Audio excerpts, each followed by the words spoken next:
So we'll start with next chapter. This call is now being recorded. Respiration. We have completed photosynthesis. Now, ये sir last external factors लिखे थे. yeah, external और internal factors जो भी था वो आपको बेसिकली वही एनसीईआरटी में जो दिया है उतना ही इम्पोर्टेंट था. Light, then carbon dioxide, temperature and water. ये 4 मेन फैक्टर्स हैं जो फोटोसिंथेसिस में इम्पोर्टेंट हैं. और उसमें जो भी पॉइंट्स एनसीईआरटी में मेंशन किए गए वो फिर थ्योरेटिकल है, आप कर सकते हैं. मैंने आपको समझा दिया था सारा कुछ. अब हम स्टार्ट करते हैं रेस्पिरेशन में. Respiration in plants basically, although plants और एनिमल दोनों का रेस्पिरेशन सेम है. सो this is respiration in plants.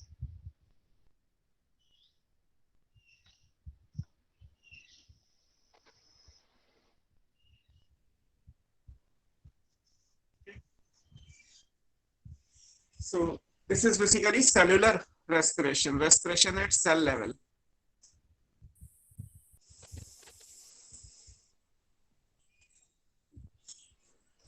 At cell level, this is respiration. जैसे एनिमल सिस्टम में या ह्यूमन सिस्टम में आपने रेस्पिरेटरी सिस्टम पढ़ा हुआ है. एंड रेस्पिरेटरी सिस्टम को अगर आप डिवाइड करेंगे तो ह्यूमन रेस्पिरेशन और एनिमल रेस्पिरेशन 3 पार्ट्स में कंप्लीट होता है. फर्स्ट आप इनहेलेशन और एक्सहेलेशन पढ़ते हैं, ब्रीदिंग वाला जो सेक्शन है जिसमें एटमॉस्फेयर से जो भी गैस है वो लंग्स की सरफेस तक और लंग्स से जो निकल के आई है वो वापस एटमॉस्फेयर में CO2 और O2 का एक्सचेंज हो गया.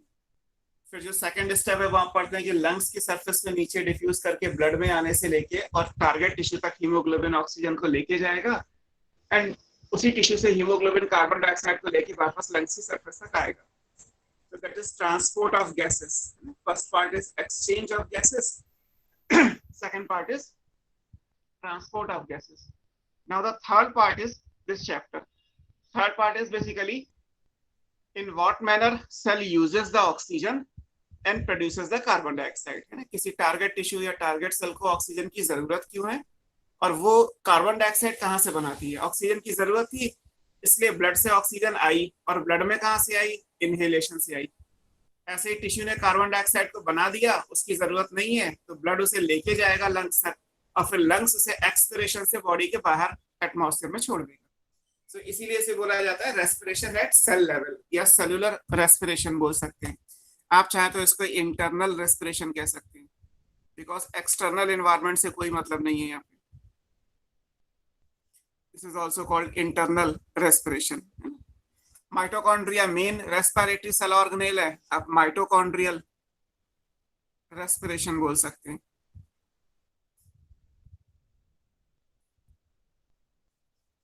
इनमें से कोई भी नाम यूज किया जा सकता है रेस्पिरेशन को डिफाइन करने के लिए. अब रेस्पिरेशन में बेसिकली होता क्या है, यहाँ कॉम्प्लेक्स ऑर्गेनिक कंपाउंड है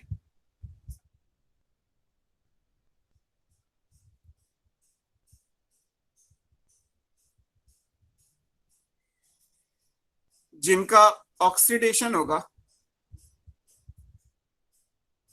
इनटू सिंपल इनऑर्गेनिक फॉर्म में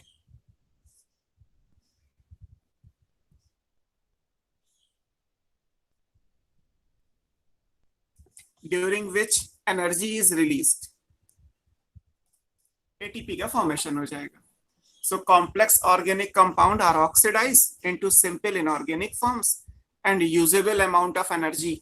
सेल में एनर्जी एटीपी की फॉर्म में है तो एटीपी आर फॉर्म. तो ये एक बेसिक डेफिनेशन है.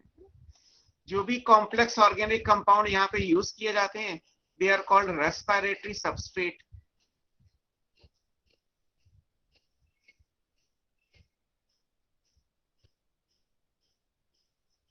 They are called respiratory substrate. Respiration में जो कंपाउंड यूज होगा वो रेस्पिरेटरी सबस्ट्रेट कहलाएगा. हम उसी को ऑक्सीडाइज करके सिंपल इनऑर्गेनिक फॉर्म्स जो बनेंगी वो डेफिनेटली कार्बन डाइऑक्साइड और वाटर है.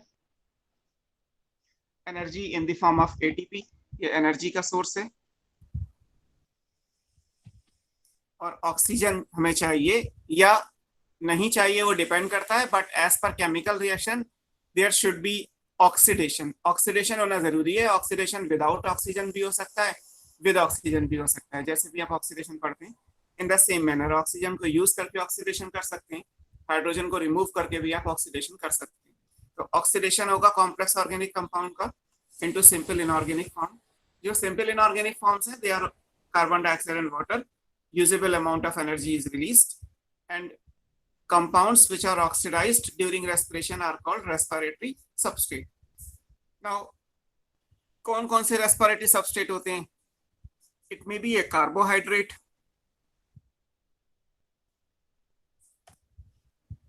कार्बोहाइड्रेट हमेशा फर्स्ट चॉइस कहलाता है। रेस्पिरेशन की जो फर्स्ट प्रेफरेंस है, बॉडी की जो फर्स्ट प्रेफरेंस है in terms of oxidation of organic compound, then it will be carbohydrate. तो कार्बोहाइड्रेट को यूज किया जा सकता है, या फिर फैट या लिपिड्स को यूज किया जा सकता है। तीसरा केस प्रोटीन का भी है, प्रोटीन भी रेस्पिरेटरी सबस्ट्रेट हो सकते हैं। अब जब कभी भी कार्बोहाइड्रेट या फैट लिपिड में से कोई रेस्पिरेटरी सबस्ट्रेट होगा, देन इसको बोला जाता है फ्लोटिंग रेस्पिरेशन। फ्लोटिंग इसलिए बोला जाता है बिकॉज बॉडी अपनी नीड के हिसाब से चूज कर लेती है whether it will B benefit for the body कि वो कार्बोहाइड्रेट को ऑक्सीडाइज करे या फैट को करे। अब carbohydrate immediate source of energy कहलाते हैं एज पर बायोमॉलिक्यूल। अगर इनका फंक्शन देखा जाए तो carbohydrates are immediate source of energy. आप ग्लूकॉन डी लीजिए, ग्लूकोज लीजिए, तो इमीडिएटली ऑक्सीडाइज होकर आपको एनर्जी दे देगा। बट जब आपकी बॉडी को एनर्जी एक लिमिट से ज्यादा चाहिए तो उसमें ग्लूकोज ऑक्सीडाइज हो सकता है, बट जिस मोमेंट पे एनर्जी बहुत ज्यादा चाहिए उस मोमेंट पे ऑल्दो बॉडी में कार्बोहाइड्रेट है, बट जो बॉडी है वो फैट या लिपिड के ऑक्सीडेशन पे शिफ्ट हो जाती है क्योंकि इससे एनर्जी ज्यादा मिलती है, तो वो वाली रिक्वायरमेंट पूरी हो गई। अगर आप स्ट्रेनस एक्सरसाइज के मोड में हैं, हैवी वर्कआउट कर रहे हैं, तो उस टाइम पे कार्बोहाइड्रेट से काम नहीं चलेगा, उस टाइम पे फैट का ऑक्सीडेशन बॉडी करना शुरू कर देगी। हालांकि कार्बोहाइड्रेट है बट फिर भी जंप करके वो फैट को ऑक्सीडाइज करेगा। इन दैट केस, क्योंकि वो बॉडी फ्लोट करती है in between these two, depending on the requirement of the cell, tissue और body, it will be floating respiration। इसको बोलते हैं floating। when the respiratory substrate is carbohydrate or fat, respiration is called floating respiration। Proteins body के building blocks कहलाते हैं। these are always last choice। बीच में और भी आ सकते हैं, अभी हम तीन ही डिस्कस कर रहे हैं। ऑर्गेनिक एसिड्स भी हो सकते हैं, कुछ और कंपाउंड भी हो सकते हैं। Protein will be the last choice for respiration. और प्रोटीन क्योंकि बॉडी के बिल्डिंग ब्लॉक्स हैं, अगर आप बिल्डिंग ब्लॉक्स को ही ऑक्सीडाइज कर देंगे, अगर किसी वॉल में से ब्रिक्स को निकाल के आपने यूज कर लिया तो वॉल टूट जाएगी, तो बॉडी भी टूट जाएगी। So this is the last choice. इसे हम बोलते हैं साइन ऑफ स्टार्वेशन।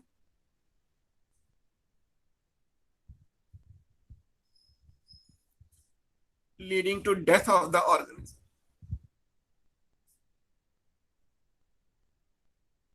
इसके बाद बॉडी की डेथ हो जाती है।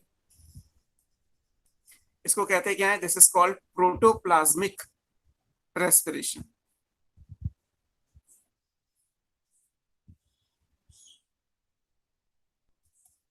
इसको बोल दिया जाता है प्रोटोप्लाज्मिक रेस्पिरेशन। तो ये बेसिकली रेस्पिरेशन की आप कह सकते हैं कि दो टाइप हो गए, फ्लोटिंग और protoplasmic, depending on the nature of respiratory substrate. Substrate के हिसाब से कि बॉडी में कौन सा सबस्ट्रेट ऑक्सीडाइज होगा, इस बेसिस पे हमने उसे फ्लोटिंग रेस्पिरेशन और प्रोटोप्लाज्मिक रेस्पिरेशन में डिवाइड कर दिया। जब प्रोटीन सबस्ट्रेट होंगे तो प्रोटोप्लाज्मिक, जब कार्बोहाइड्रेट और फैट होगा तो उसको फ्लोटिंग रेस्पिरेशन बोल दिया जाएगा। ना अब इसके बाद एनसीईआरटी में आप पढ़ेंगे तो एक पैराग्राफ दिया है कि डू प्लांट ब्रीथ। जैसे ब्रीदिंग रेस्पिरेशन जो आप पढ़ते हैं एनिमल सिस्टम में, ह्यूमन के लिए रेस्पिरेटरी सिस्टम में ब्रीदिंग दिया गया है, तो क्या प्लांट्स भी ब्रीदिंग करते हैं? तो उसमें आप पैराग्राफ एनसीईआरटी से रीड करेंगे तो उसमें आपको मिलेगा कि प्लांट्स ब्रीद नहीं करते। प्लांट्स को ब्रीदिंग की एक्चुअली कोई जरूरत नहीं होती। क्यों जरूरत नहीं होती? उसके रीजन दिए हुए हैं, तो आपको पढ़ना तो है क्योंकि एनसीईआरटी में है। एनसीईआरटी में अगर कोई भी चीज है तो आपको वर्ड बाय वर्ड उसे पढ़ना ही है। It is also of equal important. जितना आप ग्लाइकोलिसिस क्रेब्स साइकिल पढ़ेंगे उतना ही ये पैराग्राफ भी इंपॉर्टेंट है। क्वेश्चन दोनों जगह से आ सकता है, दोनों का वेटेज एक ही होगा। दोनों से क्वेश्चन आएगा तो 4 मार्क्स का ही आएगा। सो प्लांट को ब्रीदिंग की जरूरत क्यों नहीं है, उसके कुछ रीजन दिए हुए हैं। पहला, अगर आप एनिमल से कंपेयर करें, जैसे हमारी बॉडी में एयर को इनहेल या एक्सहेल करने के लिए एक पर्टिकुलर पाथ है। That path is our nasal passage, हमारे एक्सटर्नल नॉस्ट्रल है जहां से एयर एंटर करेगी। ऑल्दो हम माउथ से भी एयर को इनहेल कर लेते हैं, बट अदर देन दैट हमारी बॉडी में एयर कहीं से एंटर नहीं करती और कहीं से एग्जिट भी नहीं करती। इसको कंपेयर करिए अगर आप प्लांट्स की बॉडी में, तो प्लांट्स के पास न्यूमरस ओपनिंग्स हैं। जैसे आपने लीफ में स्टोमेटा पढ़े हैं, वहां पे कोई एक स्टोमेटा नहीं है पूरे प्लांट के लिए कि वहीं से केवल एयर एंटर और एग्जिट करेगी, वहीं से एक्सचेंज ऑफ गैसेस होगा। Exchange of gases plant body में बहुत सारी जगह से हो सकता है। और फिर अगर वुडी ट्रीज है तो अब एनाटॉमी तो अभी हमने नहीं पढ़ा, बट उसमें लेंटी सेल्स दिया हुआ है, लेंटी सेल से भी ये काम हो सकता है, वहां से भी एक्सचेंज ऑफ गैसेस हो सकता है। तो जो नेचुरल ओपनिंग्स है वो प्लांट्स में बहुत सारी हैं, कोई एक पर्टिकुलर लोकलाइज ओपनिंग नहीं है जहां से एंट्री या एग्जिट को रेगुलेट किया जा सके। तो इसलिए पहली चीज तो ये कि बॉडी में कहीं से भी गैसेस आ सकती हैं और जा सकती हैं, इसलिए प्लांट को स्पेशली कोई रेस्पिरेटरी पैसेज बनाने की जरूरत नहीं पड़ी, और इसलिए वहां पे कोई ब्रीदिंग मैकेनिज्म नहीं है। देन सेकेंड इंपॉर्टेंट चीज, लंग्स में आने के बाद जो गैसेस होती हैं वो ब्लड के थ्रू ट्रांसपोर्ट होती हैं। Blood act as a medium जिसमें वो गैसेस ट्रांसपोर्ट हो रही हैं by the help of haemoglobin. इस लाइन को अगर आप प्लांट से कंपेयर करें तो प्लांट्स में भी कोई ऐसा ट्रांसपोर्टेशन नहीं होता। प्लांट्स में जो भी ऑक्सीजन है वो टारगेट टिश्यू तक पहुंचती है by the difference in concentration gradient. जैसे आपने डिफ्यूजन पढ़ा हुआ है कि एक सेल के अंदर ऑक्सीजन ज्यादा है तो वो ऑक्सीजन डिफ्यूज करके अपने आप पहुंच गई, कार्बन डाइऑक्साइड ज्यादा है तो उस तरीके से कार्बन डाइऑक्साइड का यूज होगा। तो वहाँ प्लांट सिस्टम में ट्रांसपोर्ट करने की भी कोई जरूरत नहीं होती। जो भी होगा वो dissolve carbon dioxide, dissolve oxygen in terms of water. Water plant में जाइलम में प्रेजेंट है तो उस फॉर्म में पूरी बॉडी में वो डिफ्यूज करके जा सकती है। तो एक ये भी इंपॉर्टेंट रीजन है कि ये सिचुएशन आ सकती है। और तीसरा अगर कहा जाए तो प्लांट्स में जर्नल बॉडी सरफेस से भी एक्सचेंज ऑफ गैसेस हो जाता है। जैसे अगर आप एक्वेटिक प्लांट्स की बात करेंगे तो प्लांट्स अगर पूरा पानी में है तो कहीं से भी ऑक्सीजन डिफ्यूज करके आ सकती है और कहीं से भी कार्बन डाइऑक्साइड डिफ्यूज करके जा सकती है। तो क्योंकि कोई स्पेशलाइज मैकेनिज्म या पैसेज नहीं है, इसलिए प्लांट में ब्रीदिंग की कोई जरूरत नहीं पड़ती। तो प्लांट्स ब्रीथ नहीं करते, ये एक इंपॉर्टेंट पैराग्राफ दिया हुआ है। देन उसके बाद है ये डेफिनेशन जो मैंने आपको बताया कि रेस्पिरेशन में कॉम्प्लेक्स ऑर्गेनिक कंपाउंड को ऑक्सीडाइज किया जाएगा। जो सबस्ट्रेट ऑक्सीडाइज होते हैं those are respiratory substrate depending on the choice of the substrate available. Respiration two types का है, floating respiration when the substrate is carbohydrate and fat, and protoplasmic when the substrate is proteins. In all the case जो भी oxidation के बाद बनेगा that will be always simple inorganic forms like carbon dioxide and water. Depending on the substrate जो energy मिलेगी वो variable है। Carbohydrate से अलग एनर्जी है, लिपिड से अलग है, प्रोटीन से अलग है, but energy definitely in the form of ATP मिल जाए। क्लियर? एक तो ये बात होगी। अब बात आती है कि रेस्पिरेशन को अगर हम ऑक्सीजन की अवेलेबिलिटी के हिसाब से डिफाइन करें तो रेस्पिरेशन दो टाइप के हैं, सभी जानते हैं। एरोबिक रेस्पिरेशन होता है, एनारोबिक रेस्पिरेशन होता है। उसे देख लेते हैं। रेस्पिरेशन दो टाइप का है, एक एरोबिक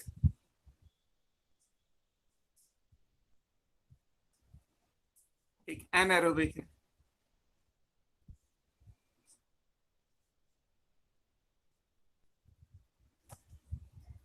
दो अलग अलग टाइप का रेस्पिरेशन है।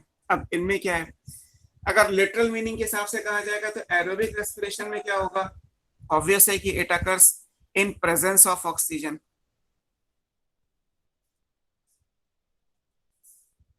ये ऑक्सीजन की प्रेजेंस में होगा।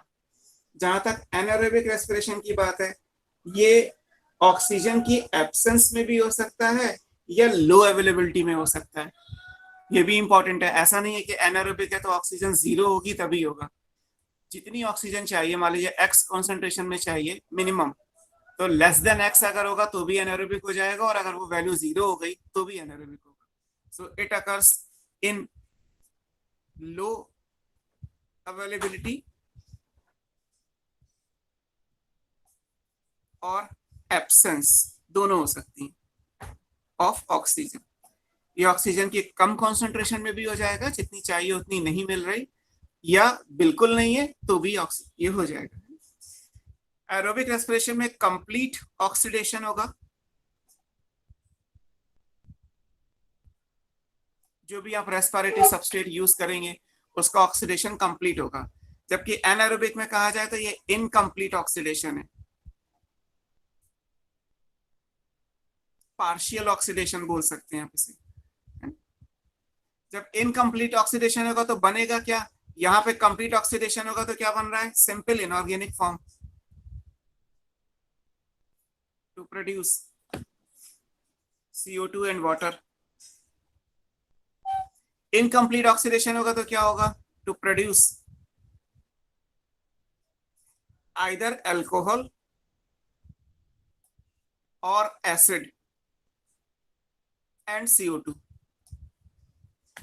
मतलब ऑर्गेनिक से ऑर्गेनिक कंपाउंड ही बनेगा। आप ग्लूकोज को अगर एनारोबिकली ऑक्सीडाइज करेंगे तो अल्कोहल या एसिड बन जाएगा, और carbon dioxide depending on the carbon का अगर लॉस हो रहा है तो है, और नहीं है तो नहीं भी होगा। बट ऑर्गेनिक से ऑर्गेनिक ही रहेगा। यहाँ पे ऑर्गेनिक से हम इनऑर्गेनिक पे आ गए, तो ये कंप्लीट ऑक्सीडेशन हो गया, ये पार्शियल या इनकम्प्लीट ऑक्सीडेशन हो गया।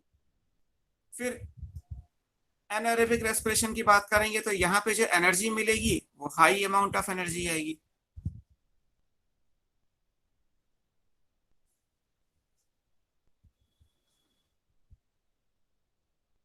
High amount of energy is released, यहाँ पे लो अमाउंट आएगा।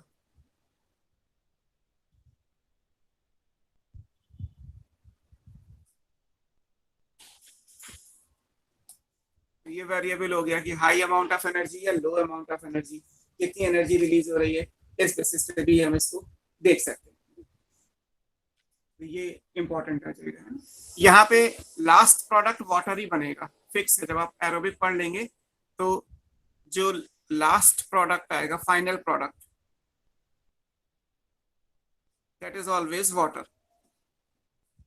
ETS जब कंप्लीट होती है तो ETS के लास्ट में जो बनता है वो वाटर ही बनता है।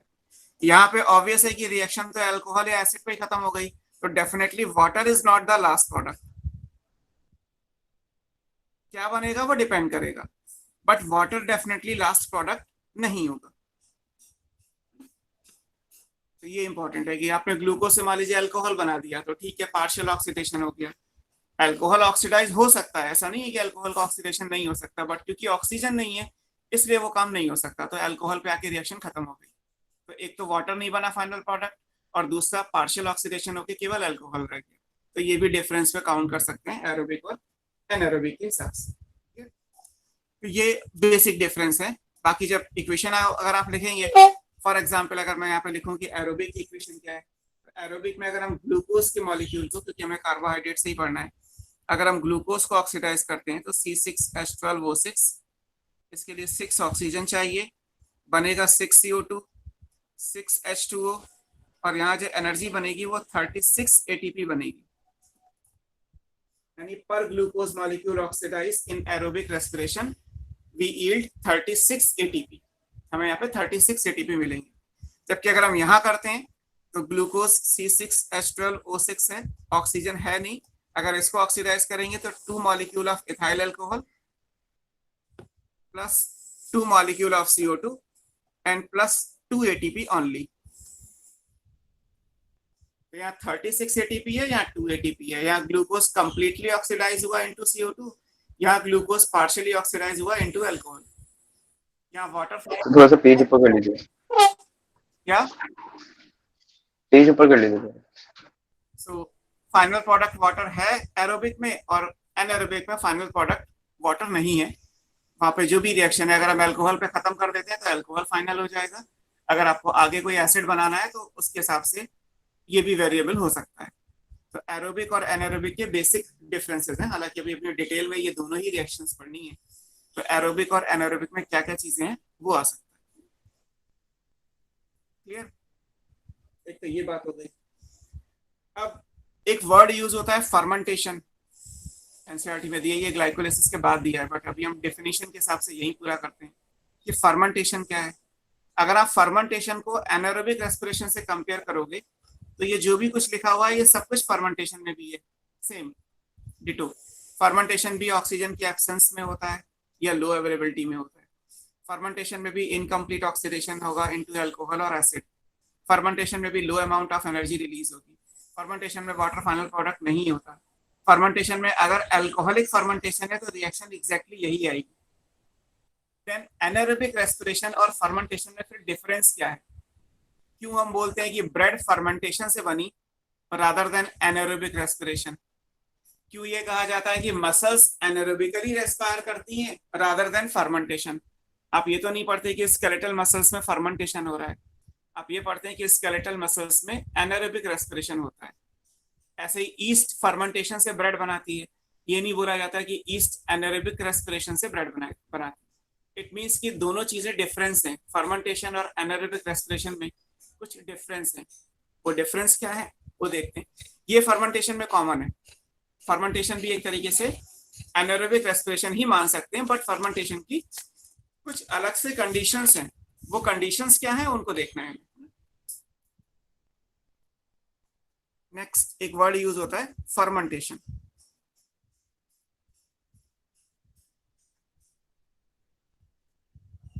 So what about fermentation? Fermentation एक तरीके से एनारोबिक है, it's a type of anaerobic. ये फिक्स है कि फर्मेंटेशन एरोबिक में नहीं हो सकता, एनारोबिक है, इनकम्प्लीट है, जैसे अभी आपने लिखा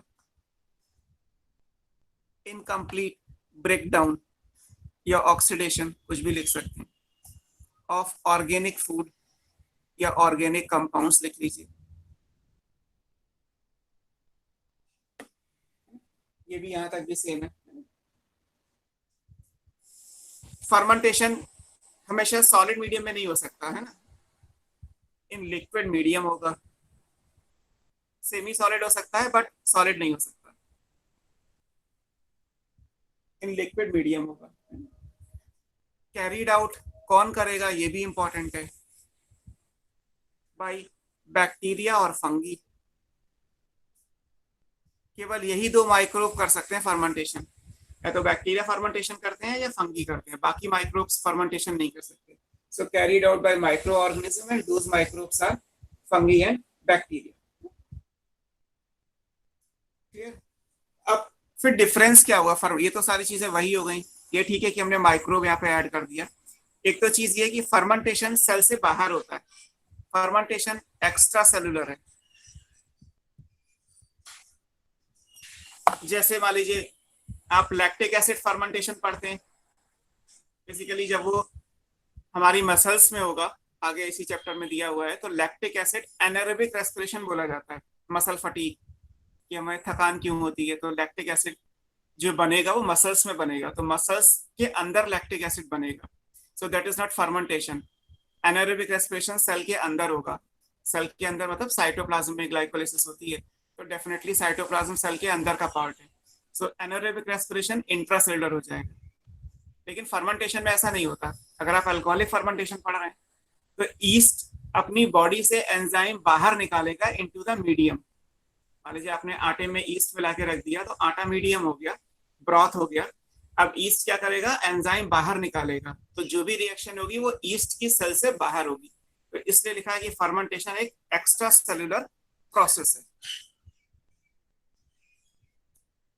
दूसरी चीज, अगर फर्मेंटेशन सेल से बाहर होगा तो एटीपी नहीं बन सकता, क्योंकि एटीपी हमेशा energy currency of the cell कहलाता है। मान लीजिए आप केमिस्ट्री में अगर किसी ऑर्गेनिक कंपाउंड को ऑक्सीडाइज करके कहें कि सर एनर्जी रिलीज हो रही है, तो क्या ये लिखा जा सकता है कि वो एनर्जी एटीपी की फॉर्म में है? आप कहीं नहीं लिखते। आप एनर्जी को किलो कैलोरी या जूल में लिखते हैं कि अगर किसी कंपाउंड को ऑक्सीडाइज करेंगे तो एनर्जी इतने किलो कैलोरी या जूल निकल गई। आप कहीं नहीं लिखते कि एनर्जी एटीपी की फॉर्म में निकल गई। तो ये भी इंपॉर्टेंट है कि एनारोबिक में तो 2 एटीपी बन सकते हैं, बट फर्मेंटेशन में बेसिकली एटीपी का फॉर्मेशन नहीं होगा, वहां जो भी एनर्जी होगी वो हीट की फॉर्म में रिलीज होगी। एक ये डिफरेंस हो गया, energy release in the form of heat.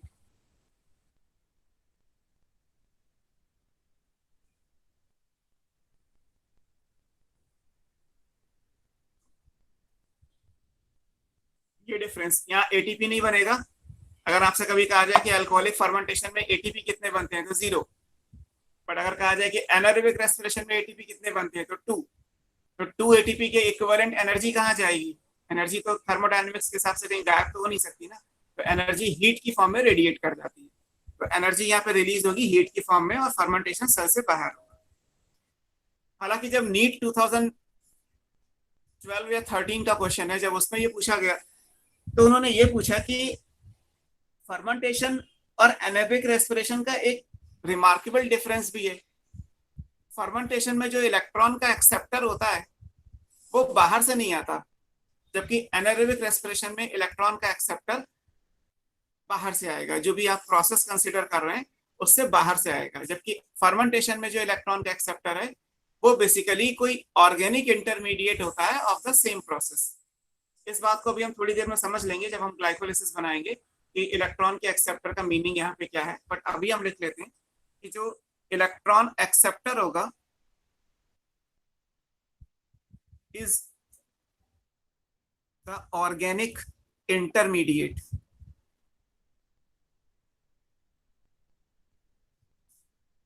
Of the process. आप लिख सकते हैं नो एक्सटर्नल, बाहर से कुछ नहीं आएगा, इलेक्ट्रॉन एक्सेप्टर। और सबसे एप्रोप्रिएट जो डिफरेंस है वो एक्चुअली यही है कि एनारोबिक रेस्पिरेशन में एक्सटर्नल इलेक्ट्रॉन एक्सेप्टर होगा, जबकि फर्मेंटेशन में एक्सटर्नल इलेक्ट्रॉन एक्सेप्टर नहीं होगा। फर्मेंटेशन में जो इलेक्ट्रॉन एक्सेप्टर होगा वो उसी प्रोसेस में कोई ऑर्गेनिक इंटरमीडिएट होगा जो इलेक्ट्रॉन को एक्सेप्ट करने का काम कर देगा। बाहर से इलेक्ट्रॉन को एक्सेप्ट करने की जरूरत, उसको एक्सेप्टर लाने की जरूरत नहीं पड़ती। तो ये फर्मेंटेशन की डेफिनेशन के हिसाब से चेंजेस हैं कि अगर हम फर्मेंटेशन को एनारोबिक रेस्पिरेशन में लेके जाते हैं तो क्या होगा। अगर आप अल्कोहलिक फर्मेंटेशन लिखोगे तो रिएक्शन सेम आएगी जो भी हमने लिखी, बस 2 ATP की जगह पे हीट आ जाएगा, 2 ethyl alcohol 2 CO2 and heat. तो ये डिफरेंस आ जाएगा फर्मेंटेशन और एनारोबिक रेस्पिरेशन को लेकर। अब बात करते हैं रेस्पिरेशन की मैकेनिज्म की, कि रेस्पिरेशन में कौन कौन से स्टेप्स हैं और वो किस किस तरीके से कंप्लीट होते हैं। Mechanism of respiration.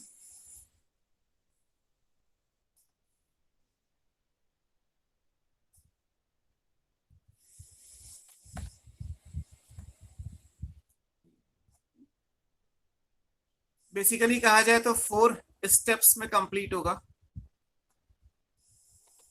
First step कहलाता है ग्लाइकोलिसिस। ग्लाइकोलिसिस को आप EMP पाथवे भी कहते हैं। EMP पाथवे क्यों कहा गया है? EMP stand for 3 scientist, Embden, Meyerhof, Parnas. NCERT में लिखेंगे तो तीनों के नाम लिखे होंगे कि हम EMP पाथवे से क्यों बोल रहे हैं, बिकॉज इसको एम्बेडन, मेयरहॉफ, पेरेनस, ये 3 साइंटिस्ट हैं। एम्बेडन, मेयरहॉफ, पेरेनस, इन्होंने दिया तो इनके नाम पे हमने बोल दिया कि ये EMP पाथवे है। क्लियर? ग्लाइको का मतलब होता है कार्बोहाइड्रेट, लाइसिस का मतलब होता है स्प्लिटिंग। तो बेसिकली ग्लाइकोलिसिस में हो क्या रहा है? ग्लाइकोलिसिस में सिर्फ स्प्लिटिंग है ऑफ शुगर। जो भी कार्बोहाइड्रेट आप यूज करोगे वो, और इस चैप्टर के लास्ट में आप पढ़ोगे कि अगर कोई और रेस्पिरेटरी सबस्ट्रेट हुआ like fat, lipid, protein, organic acid, तो in all those cases glycolysis होती ही नहीं है।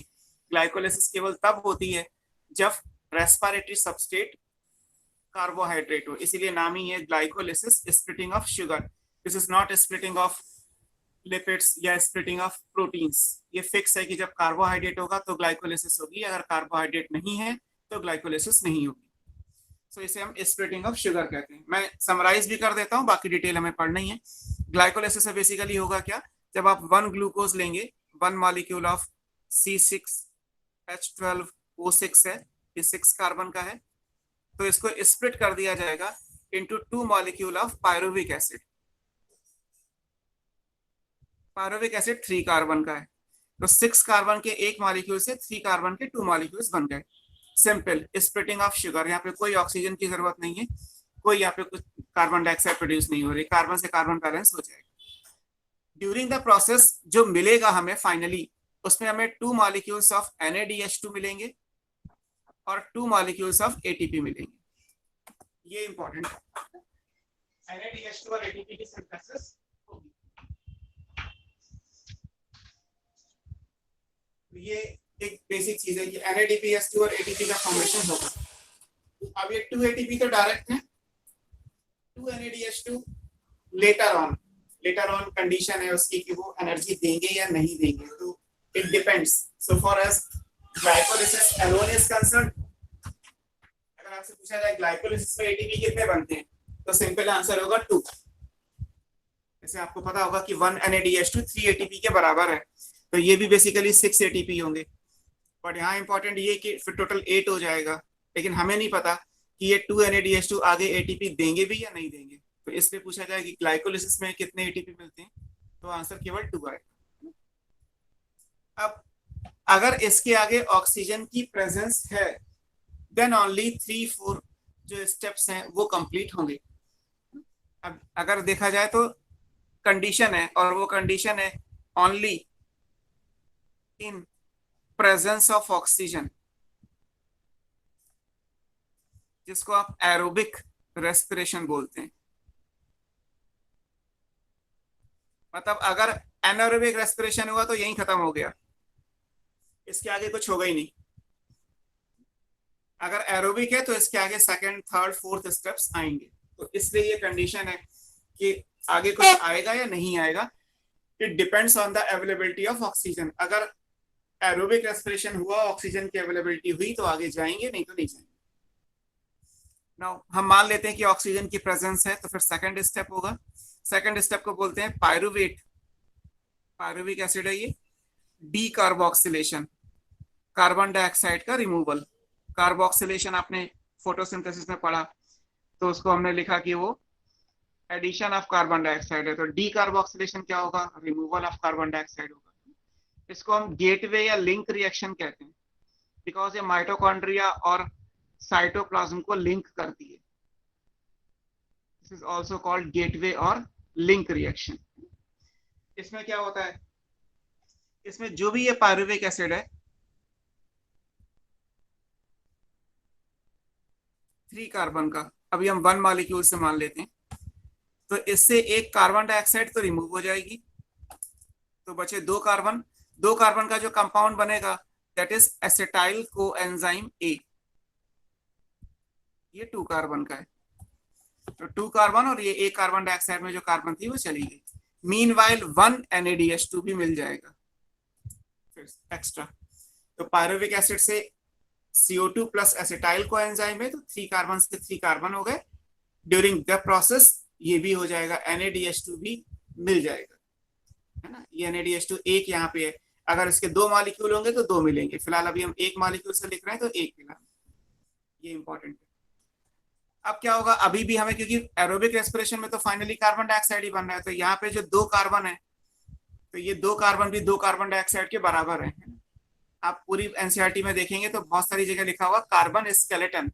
कार्बन स्केलेटन का मतलब ये कि वो कितने कार्बन को कैरी कर रहा है, बिकॉज ग्लूकोज 6 कार्बन का स्केलेटन है और कार्बन डाइऑक्साइड 1 कार्बन का स्केलेटन है। तो जब हम ऑक्सीडाइज करेंगे तो हमें 1 carbon equivalent to 1 carbon dioxide, क्योंकि ग्लूकोज को हम ऑक्सीडाइज करते हैं तो क्या बनता है 6 CO2, मींस ग्लूकोज के 6 कार्बन बेसिकली 6 CO2 के बराबर है। तो बीच में जितने भी इंटरमीडिएट आएंगे उन्हें कार्बन स्केलेटन बोला जाएगा। और फिर वो जितने कार्बन की हैं, इसे पूछा जाए कि इनमें से 3 कार्बन का स्केलेटन क्या है, तो पायरुविक एसिड। 2 कार्बन का स्केलेटन क्या है, तो एसिटाइल कोएंजाइम। 6 कार्बन का स्केलेटन क्या है, तो ग्लूकोज का मॉलिक्यूल अपने आप। तो वर्ड जो कार्बन स्केलेटन है वो इंटरमीडिएट्स के लिए है कि वो कितने कार्बन को कैरी करते हैं। अब थर्ड में क्या होगा, अभी भी जो एसिटाइल कोएंजाइम में जो 2 कार्बन है, ये हमें 2 कार्बन डाइऑक्साइड की फॉर्म में चाहिए। तो फिर थर्ड स्टेप आएगा। थर्ड स्टेप आप पढ़ेंगे क्रेब्स साइकिल। हैंस क्रैब ने इसको डिस्कवर किया, तो उनके नाम पे ये क्रेब्स साइकिल हो गया। यहाँ पे ऑक्सीडेशन भी होगा, तो इसको बोला जाता है कि ये ऑक्सीडेटिव है। और कार्बन डाइऑक्साइड भी रिमूव होगा, तो इसको बोला जाएगा डी कार्बोक्सिलेशन। सर पेज थोड़ा ऊपर कर लीजिए। सो this is oxidative D carboxylation. Krebs cycle को आप एज पर ऑर्गेनिक केमिस्ट्री क्या बोलेंगे, ये ऑक्सीडेटिव डी कार्बोक्सिलेशन है, ऑक्सीडेशन भी हो रहा है और कार्बन डाइऑक्साइड का रिमूवल भी हो जाएगा। यहाँ क्या होगा, जो भी ये 1 molecule of acetyl coenzyme A है, इससे हमें 2 कार्बन डाइऑक्साइड मिल जाएंगी। तो इसके 2 कार्बन डाइऑक्साइड की फॉर्म में आ गए। ड्यूरिंग द साइकिल हमें और क्या मिलेगा, 3 मॉलिक्यूल बनेंगे NADH2 के, 1 मॉलिक्यूल बनेगा FADH2 का, और 1 मॉलिक्यूल बनेगा ATP का। ATP हालांकि यहाँ पे GTP की फॉर्म में है, जैसे आप एडिनोसिन ट्राइफॉस्फेट बोलते हैं, वैसे यहाँ पे एक्चुअली ग्वानोसिन ट्राइफॉस्फेट होगा, बट कोई बात नहीं है, वो ATP और GTP में एनर्जी बराबर होती है। ATP लिखा है तो भी ठीक है, बट अगर GTP लिखा है तो आंसर GTP होगा, ये याद रखिए। GTP is the right answer. Although GTP और ATP are equivalent in terms of energy, bond की एनर्जी दोनों की बराबर है, चाहे वो एडिनोसिन ट्राइफॉस्फेट का फॉस्फेट हो या ग्वानोसिन ट्राइफॉस्फेट का फॉस्फेट। सो अब अगर आप देखेंगे तो 1 पायरुविक एसिड से 2 कार्बन डाइऑक्साइड ये हो गई और 1 कार्बन डाइऑक्साइड ये हो गई। अगर पायरुविक एसिड के 2 मॉलिक्यूल होते तो 6 CO2 हो जाती, तो 1 ग्लूकोज से 6 कार्बन डाइऑक्साइड बन जाते हैं ना।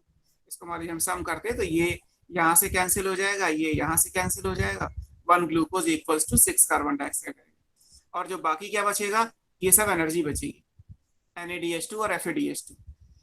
अब जहां जहां ATP है वहां तो एनर्जी डायरेक्टली ATP है ही, बट जहां जहां पे एनर्जी के कैरियर हैं NADH2, NADH2, NADH2, FADH2, इनसे भी हमें ATP ही चाहिए।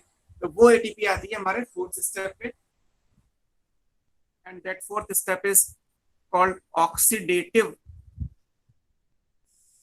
फॉस्फोराइलेशन।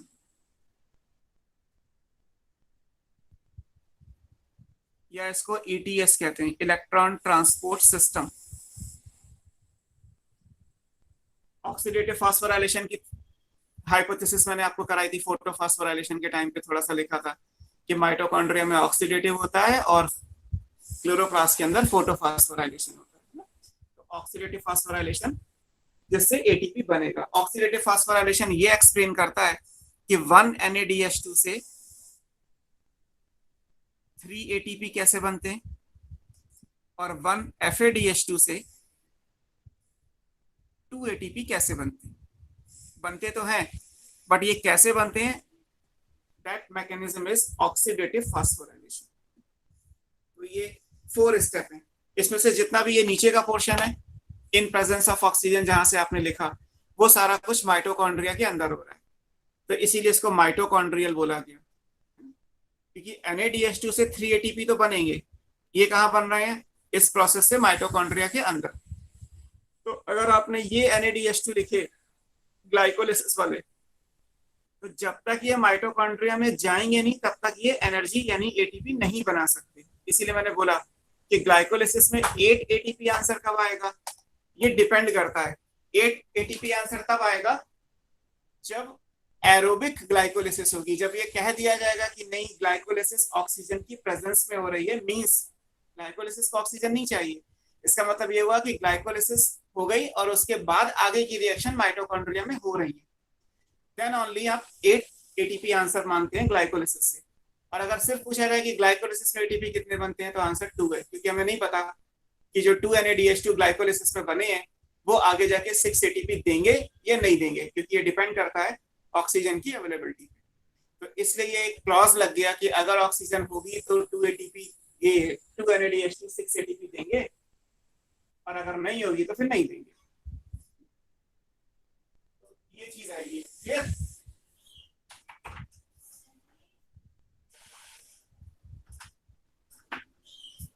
ये आपको याद रखना है ना। अभी हमें डिटेल भी पढ़ना है, सिर्फ एक समरी है आपके सामने कि पूरे चैप्टर में आपको एक्चुअली पढ़ना क्या है, और नो डाउट ऑर्गेनिक केमिस्ट्री ही है, तो आपको उस हिसाब से इन चीजों को समझना भी पड़ेगा कि कैसे होता है। अब हम 1 बाय 1 करके देखेंगे ग्लाइकोलिसिस, देन उसके बाद अब अगर आप यहाँ से देखें कि एरोबिक में तो चलो सर ये चारों रिएक्शंस हो गई, एनारोबिक में क्या होगा तो केवल ग्लाइकोलिसिस होगी। इसीलिए ग्लाइकोलिसिस कॉमन पाथवे है, एरोबिक का भी और एनारोबिक का भी। ग्लाइकोलिसिस तो हो गई, अब ये डिसाइड करना है कि ऑक्सीजन है तो पायरुविक एसिड माइटोकॉन्ड्रिया में जाए और आगे का काम करे, और अगर ऑक्सीजन नहीं है या कम है तो पायरुविक एसिड का जो भी अल्कोहल या एसिड बनाना है वो बना के खत्म कर दिया जाएगा। तो ये आगे की जो रिएक्शंस हैं 2, 3, 4 ये केवल तभी होगी जब एरोबिक रेस्पिरेशन की मैकेनिज्म आएगी। वन बाय वन पढ़ते हैं। इससे पहले आप एक चीज ये समझ लीजिए, सबस्ट्रेट लेवल फास्फोराइलेशन समझते हैं। सबस्ट्रेट लेवल फास्फोराइलेशन क्या होता है, ऑक्सीडेटिव फास्फोराइलेशन क्या था, और फोटोफास्फोराइलेशन वो तो कम से कम आप फोटोसिंथेसिस में पढ़ ही चुके हैं। फास्फोराइलेशन को हमने पढ़ा था कि ये सिर्फ समझाने के लिए है। अगर हम फास्फोराइलेशन का मानते हैं तो उसका मतलब एज पर केमिस्ट्री कहा जाए तो सिर्फ एडिशन ऑफ फास्फेट होगा।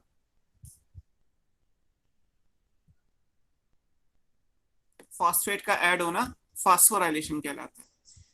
अब हमारे लिए फास्फेट किस में ऐड होगी ये इंपॉर्टेंट है। अगर हम एडीपी में फास्फेट को ऐड करें तो बनेगा एटीपी, है ना। डाइफॉस्फेट है, इसमें एक फास्फेट आपने ऐड की तो क्या बनेगा, एटीपी।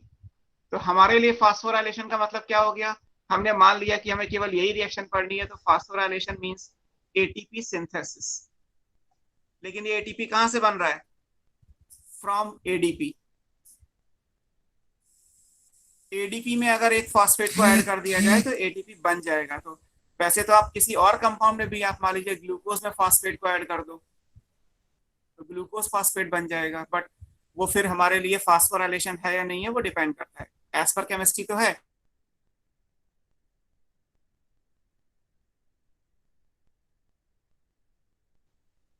अब ये फास्फोराइलेशन 3 टाइप से हो सकता है।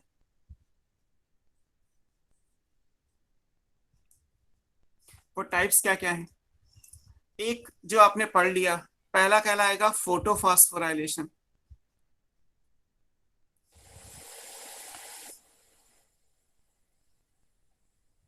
जहां पे आपने कहा कि हम एडीपी में इनऑर्गेनिक फास्फेट को ऐड करके एटीपी बनाएंगे इन प्रेजेंस ऑफ सनलाइट।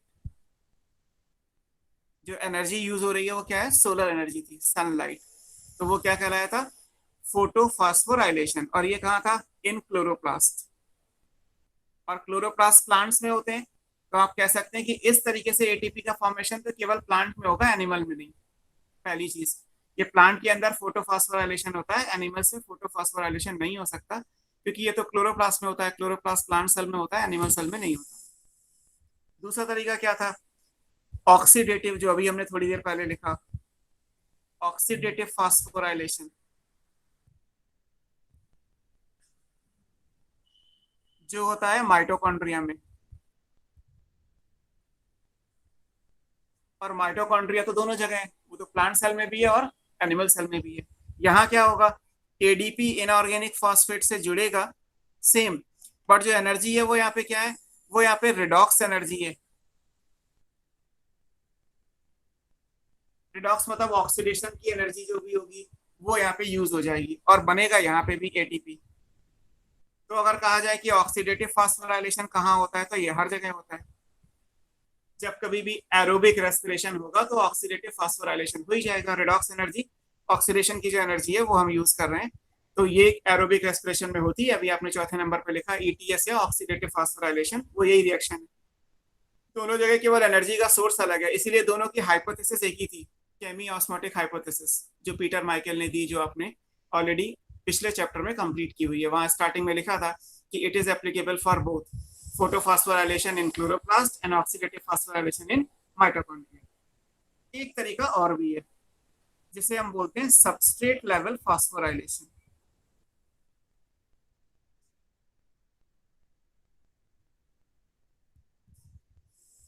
होने को ये कहीं भी हो सकता है सेल में, चाहे साइटोप्लाज्म में करें या माइटोकॉन्ड्रिया में या क्लोरोप्लास्ट में, किसी भी जगह से कर सकते हैं।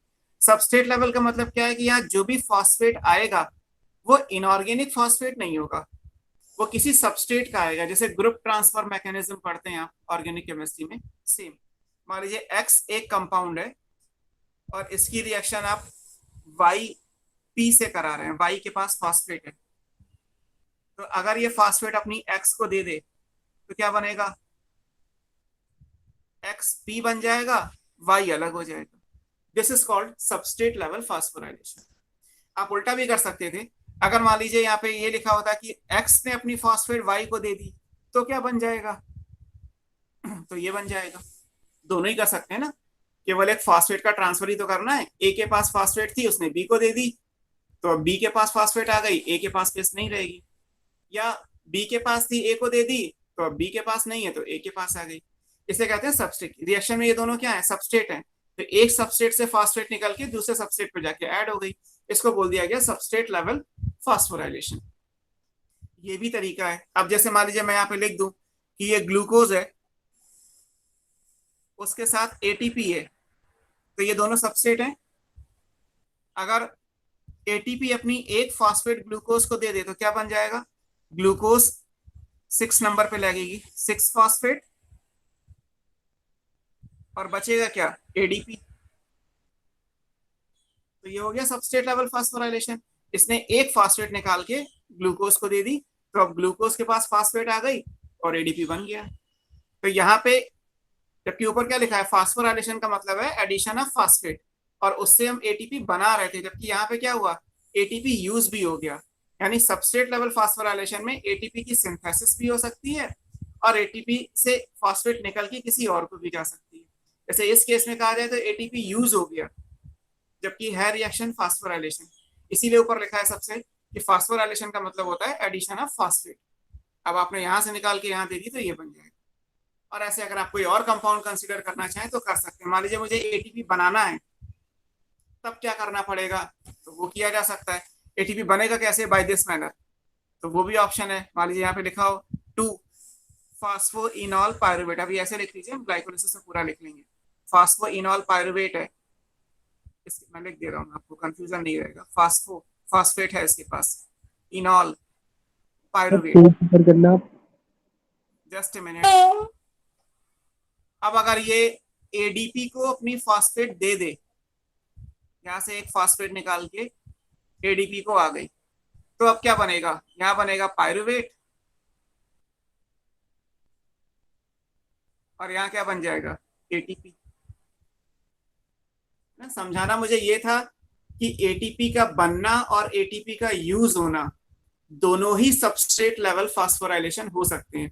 कंफ्यूजन ये रहता है कि एटीपी बनता है तो फास्फोराइलेशन, सबस्ट्रेट से बना तो सबस्ट्रेट लेवल, ऑक्सीडेटिव एनर्जी को यूज करके बना तो ऑक्सीडेटिव, लाइट एनर्जी को यूज करके बना तो फोटोफास्फोराइलेशन। बट एक्चुअली ऐसा नहीं होता। सबस्ट्रेट लेवल फास्फोराइलेशन दोनों तरफ से हो सकता है, क्योंकि रिएक्शन में ए और बीपी या एक्स और वाईपी दोनों ही सबस्ट्रेट हैं। अगर यहां से फॉस्फेट निकल के आ सकती है यहां से, तो यहां से निकल के यहां जा भी सकती है। इधर से रिएक्शन लिखोगे तो ये दोनों सबस्ट्रेट हो जाएंगे, तो दो सबस्ट्रेट के बीच में फॉस्फेट ग्रुप का ट्रांसफर हो जाएगा, उसे बोला जाएगा सबस्ट्रेट लेवल फास्फोराइलेशन। तो उससे एटीपी बन भी सकता है और उससे एटीपी यूज भी हो सकता है, ये आपको याद रखना है।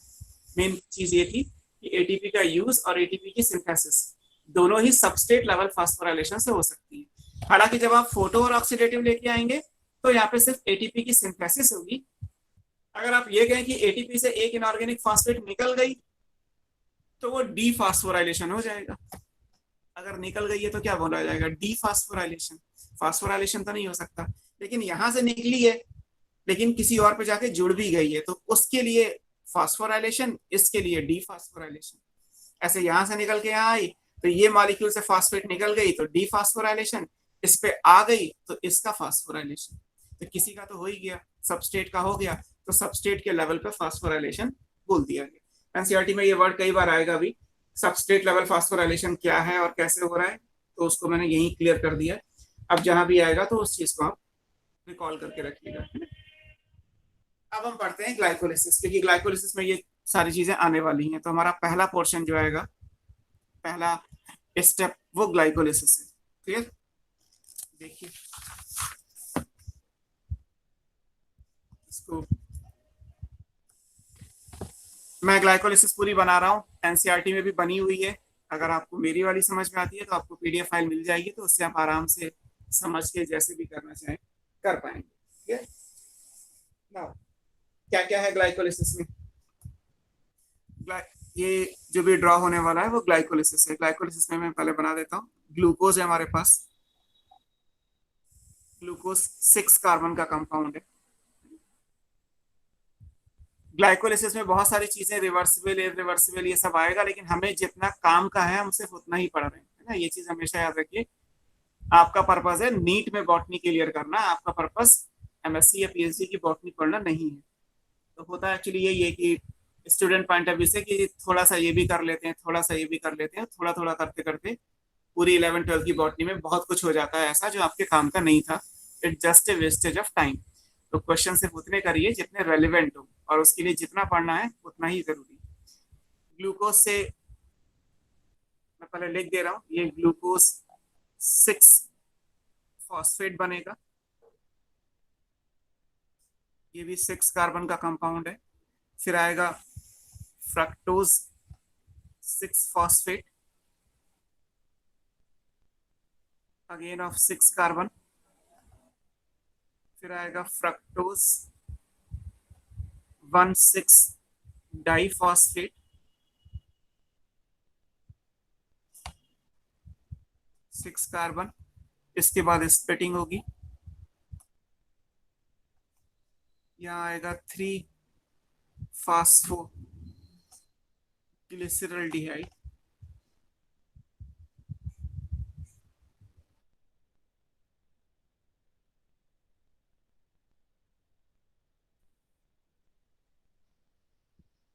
बल्कि 3 यहाँ से हटा दीजिए, डाईहाइड्रोक्सी एसीटोन 3 फॉस्फेट।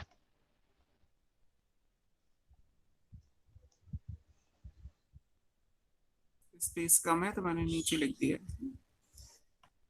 ये रिएक्शन इरिवर्सिबल है बिकॉज ये दोनों आइसोमर है एक दूसरे के।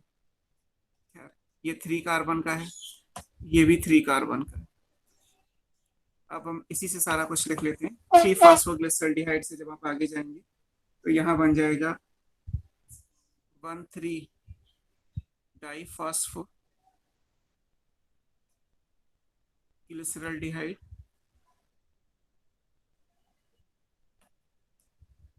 1,3 डाइफॉस्फोग्लिसरिक एसिड, 3 कार्बन के 3 फास्फोग्लिसरिक एसिड। कहीं पे भी एक एसिड लिखा हुआ है या 8 लिखा हुआ है, एक ही बात है ना।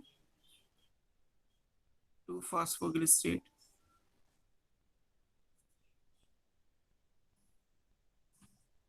क्योंकि एनसीईआरटी में हर जगह एक एसिड लिखा हुआ है। 2 फॉस्फोइनॉल पायरुवेट,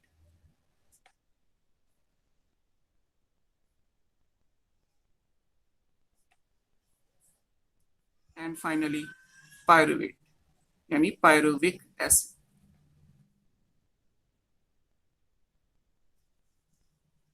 ये तो सिर्फ एक लेआउट अभी मैंने दिया कि कौन कौन से कंपाउंड सीरीज में बनेंगे, वो ऑलरेडी यहाँ पे मेंशन है। अब इसके बाद अगर आप देखेंगे कि इनमें और क्या क्या चीजें इंपॉर्टेंट हैं तो वो भी आपको मेंशन करनी पड़ेगी, है ना। जैसे ये ग्लूकोज है, कभी आप समझ लीजिए, आपको कुछ घंटों में इसका पीडीएफ फाइल मिल जाएगा, तो आप आराम से इसको पढ़ लीजिएगा ड्रॉ करके जैसे भी। ग्लूकोज है। अब पहली चीज ये कि हम जब एटीपी बना रहे हैं तो एटीपी का यूज क्यों कर रहे हैं, क्योंकि ग्लूकोज से ग्लूकोज 6 फॉस्फेट बनेगा तो इसमें क्या होगा, एटीपी यूज होगा। क्योंकि फॉस्फेट कहीं से तो आएगी, और फॉस्फेट कहाँ से आती है वो भी मैंने आपको लिखा था, reaction glucose plus ATP equals to glucose 6 phosphate plus ADP. तो एक एटीपी का मॉलिक्यूल इस लेवल पे यूज हो गया।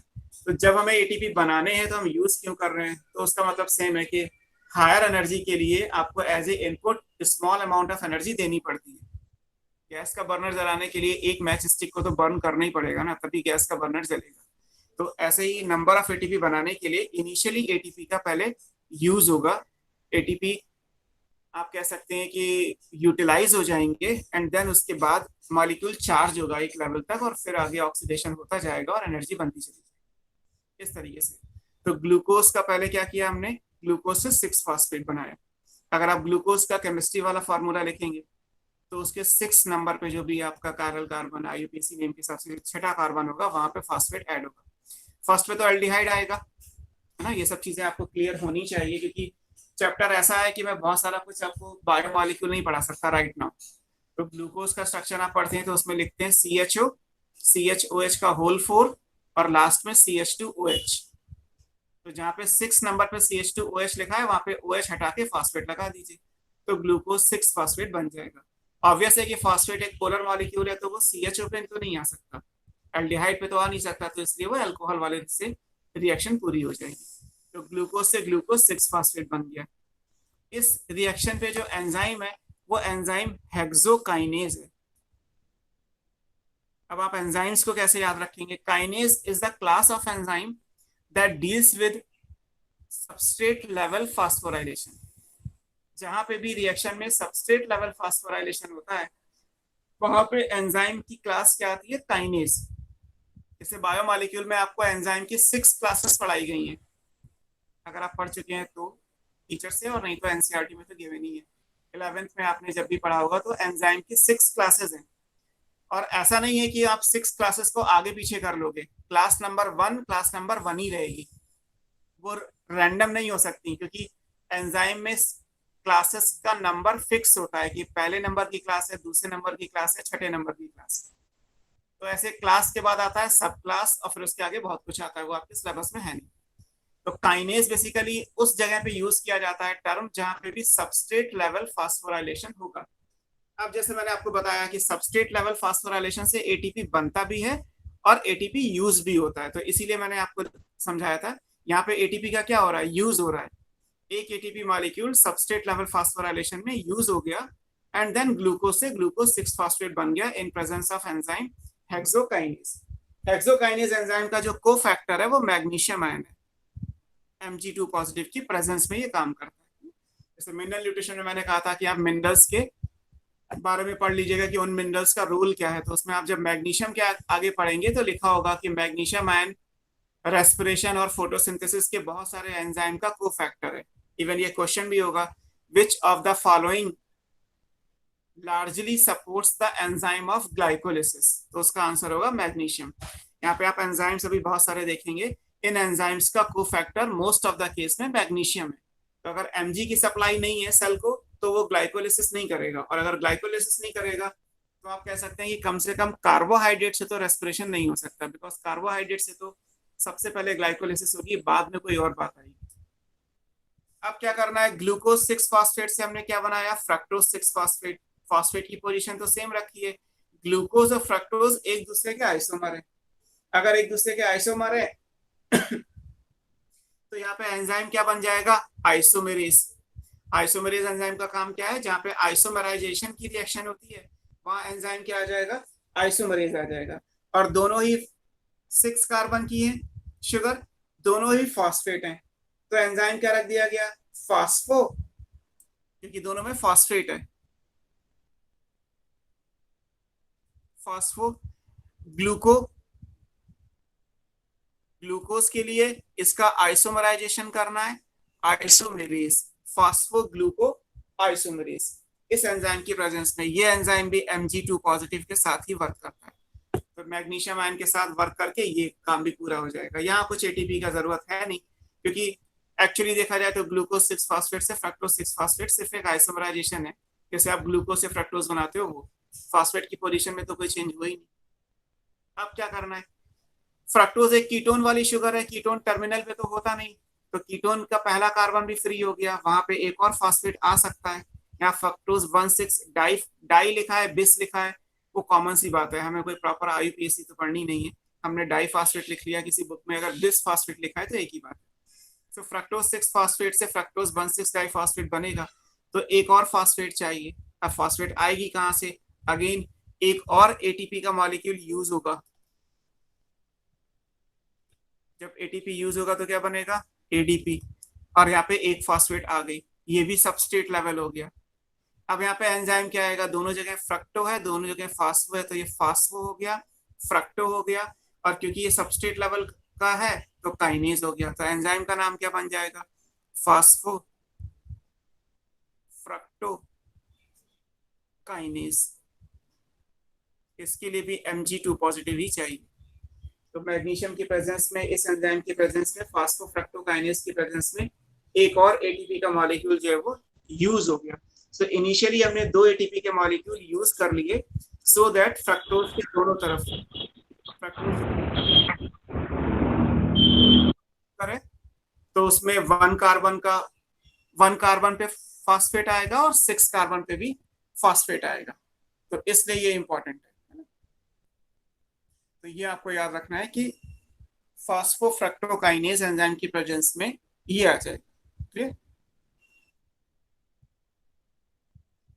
नाउ अब फ्रक्टोज 1,6 डाइफॉस्फेट को हम क्या कर रहे हैं, 6 कार्बन शुगर को हम 3,3 कार्बन के 2 कंपाउंड में तोड़ रहे हैं।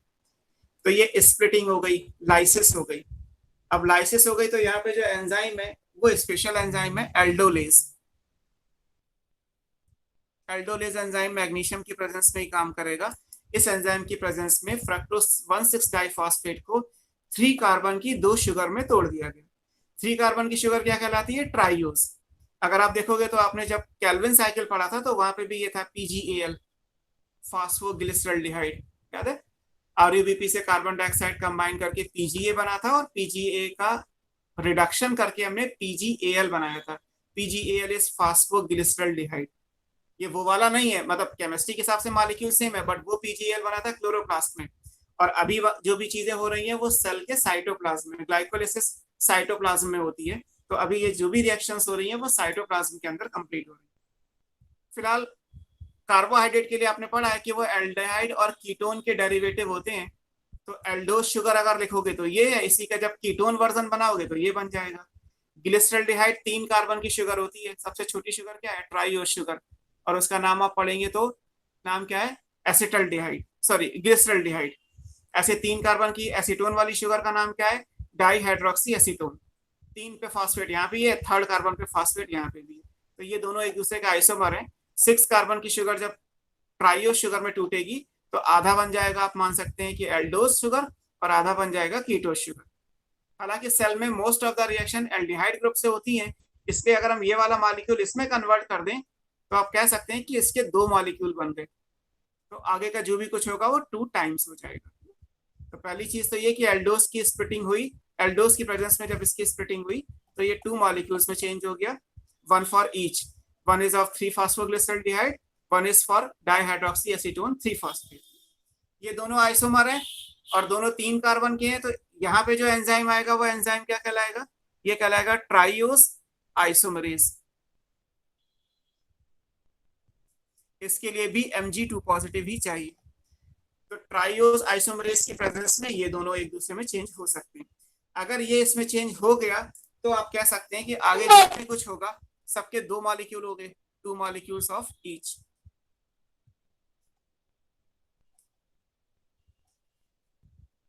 पायरुविक एसिड के 2 मॉलिक्यूल बनते हैं ना। आप ऐसे भी समझ सकते हैं कि ये सारी रिएक्शन यहाँ से हुई, ऐसी ही सारी रिएक्शन यहाँ से होंगी। तो बात एक ही है, हम ये मान लेते हैं कि ये इसमें चेंज हो गया और सब कुछ 2 मॉलिक्यूल्स के फॉर्म में हो गया। ठीक है? अब क्या करना है, 3-फॉस्फोग्लिसरल्डिहाइड से क्या बन रहा है, 1,3-डाइफॉस्फोग्लिसरल्डिहाइड, यानी एक फॉस्फेट और ऐड हो रहा है। अब जब एक फॉस्फेट ऐड होगा तो यहाँ पे ये जो फॉस्फेट आएगी वो इनऑर्गेनिक फॉस्फेट है, वो सबस्ट्रेट लेवल से नहीं आती। ये एक इंपॉर्टेंट है। तो जब ये आएगा तो यहाँ पे क्या होगा, एक मॉलिक्यूल जब आएगा तो इनऑर्गेनिक है। इनऑर्गेनिक फॉस्फेट क्या है, H3PO4 फास्फोरिक एसिड। ये इनऑर्गेनिक फॉस्फेट है, ये कोई सबस्ट्रेट नहीं है। 3-फॉस्फोग्लिसरल्डिहाइड से H3PO4 रिएक्ट करके क्या बना देगा, 1,3-डाइफॉस्फोग्लिसरल्डिहाइड। ये पूरी ग्लाइकोलिसिस का ऐसा स्टेप है जहाँ पे कोई एंजाइम नहीं है, है ना। डॉटेड लाइन इसलिए लिखी गई है बिकॉज ये क्वेश्चन है एग्जाम का, which of the following step is non enzymatic in glycolysis. Glycolysis में नॉन एंजाइमेटिक स्टेप कौन सा है, कौन से स्टेप पे कोई एंजाइम काम नहीं करता। तो उसका आंसर होगा कन्वर्जन ऑफ 3-फॉस्फोग्लिसरल्डिहाइड इनटू 1,3-डाइफॉस्फोग्लिसरल्डिहाइड, है ना। ये सारे आपको याद करने पड़ेंगे कि आपको जब 4 ऑप्शन आए, conversion of glucose into glucose six phosphate, conversion of three phosphoglyceraldehyde into one three diphosphoglyceraldehyde, third option is conversion of two phosphoenol pyruvate into pyruvate, fourth option दे रखा है conversion of two phosphoglycerate into two phosphoenol pyruvate. अब आप कहें कि ये सारे कहाँ थे, सारे इसी में ही है। अब ये आपको पूरा याद करना है क्योंकि पूरा एनसीईआरटी में दिया है, सब कुछ आपको जो एनसीईआरटी ने दे रखा है वो आपको लर्न करना ही है। तो इस स्टेप पे कोई भी एंजाइम नहीं होता, ये आपको याद रखना है कि ये नॉन एंजाइमेटिक स्टेप है, इसलिए मैंने डॉटेड लाइन करके छोड़ दिया। अब इसके बाद क्या होगा, 1,3 डाइफॉस्फोग्लिसरॉल्डिहाइड बन गया। अब हम एल्डिहाइड से एसिड बना रहे हैं, तो अगर आप एल्डिहाइड से एसिड बनाओगे, ये भी 1,3 डाइफॉस्फोग्लिसरॉल्डिहाइड है, ये 1,3 डाइफॉस्फोग्लिसरिक एसिड है, ये ग्लिसरॉल का एल्डिहाइड, ये ग्लिसरॉल का एसिड। और एल्डिहाइड से अगर एसिड बना रहे हैं तो क्या होगा, ऑक्सीडेशन। और ऑक्सीडेशन के लिए हमें क्या चाहिए, इन जनरल ऑक्सीजन, या तो ऑक्सीजन को यूज करके ऑक्सीडेशन करते, लेकिन हमने लिखा कि ग्लाइकोलिसिस की समरी में, अभी आपने लिखा था कि ग्लाइकोलिसिस में तो कोई ऑक्सीजन, ये ग्लाइकोलिसिस की रिएक्शन है, इसमें तो कहीं कोई ऑक्सीजन यूज नहीं हो रही। इसका मतलब अगर ऑक्सीडेशन होगा तो कैसे होगा, बाय रिमूवल ऑफ हाइड्रोजन। अगर आप इसमें से हाइड्रोजन निकाल दीजिए तो पर्पस सॉल्व हो जाएगा। तो जब आप इसमें से हाइड्रोजन निकालेंगे तो फिर हाइड्रोजन को कोई एक्सेप्ट भी करेगा, बिकॉज अगर हाइड्रोजन को प्रोटॉन की फॉर्म में निकाल दिया तो ग्लाइकोलिसिस जिस जगह हो रही है साइटोप्लाज्म, उसकी पीएच ही बदल जाएगी। तो फिर यहाँ पे एक्सेप्टर आएगा हाइड्रोजन का, और वो एक्सेप्टर क्या है, NAD मॉलिक्यूल। NAD क्या करेगा, इससे हाइड्रोजन को पिक कर लेगा, तो क्या बन जाएगा, NADH2। तो ये स्टेप कौन सा हो गया, ऑक्सीडेशन का। अब पूछा जाएगा कि ग्लाइकोलिसिस में ऑक्सीडेशन का स्टेप क्या है, तो ये वाला। ऐसे भी पूछा जा सकता है कि ग्लाइकोलिसिस में डिहाइड्रोजिनेशन का स्टेप क्या है, बिकॉज हाइड्रोजन का रिमूवल डिहाइड्रोजिनेशन कहलाएगा, और फिर वो ऑक्सीडेशन के बराबर है। तो अगर कहा जाए कि ऑक्सीडेटिव स्टेप कौन सा है तो ये, या कहा जाए डिहाइड्रोजिनेशन का स्टेप कौन सा है तो भी आंसर आएगा ये।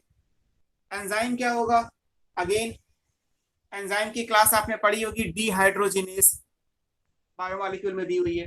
तो यहाँ पे एंजाइम क्या आएगा, 1,3 डाइफॉस्फोग्लिसरॉल्डिहाइड से हाइड्रोजन निकाल दी, उस हाइड्रोजन को NAD ने पिक करके NADH2 बना दिया, जो बचा वो ये। तो एंजाइम का नाम क्या हो जाएगा, एंजाइम का नाम आएगा डाइफॉस्फोग्लिसरॉल्डिहाइड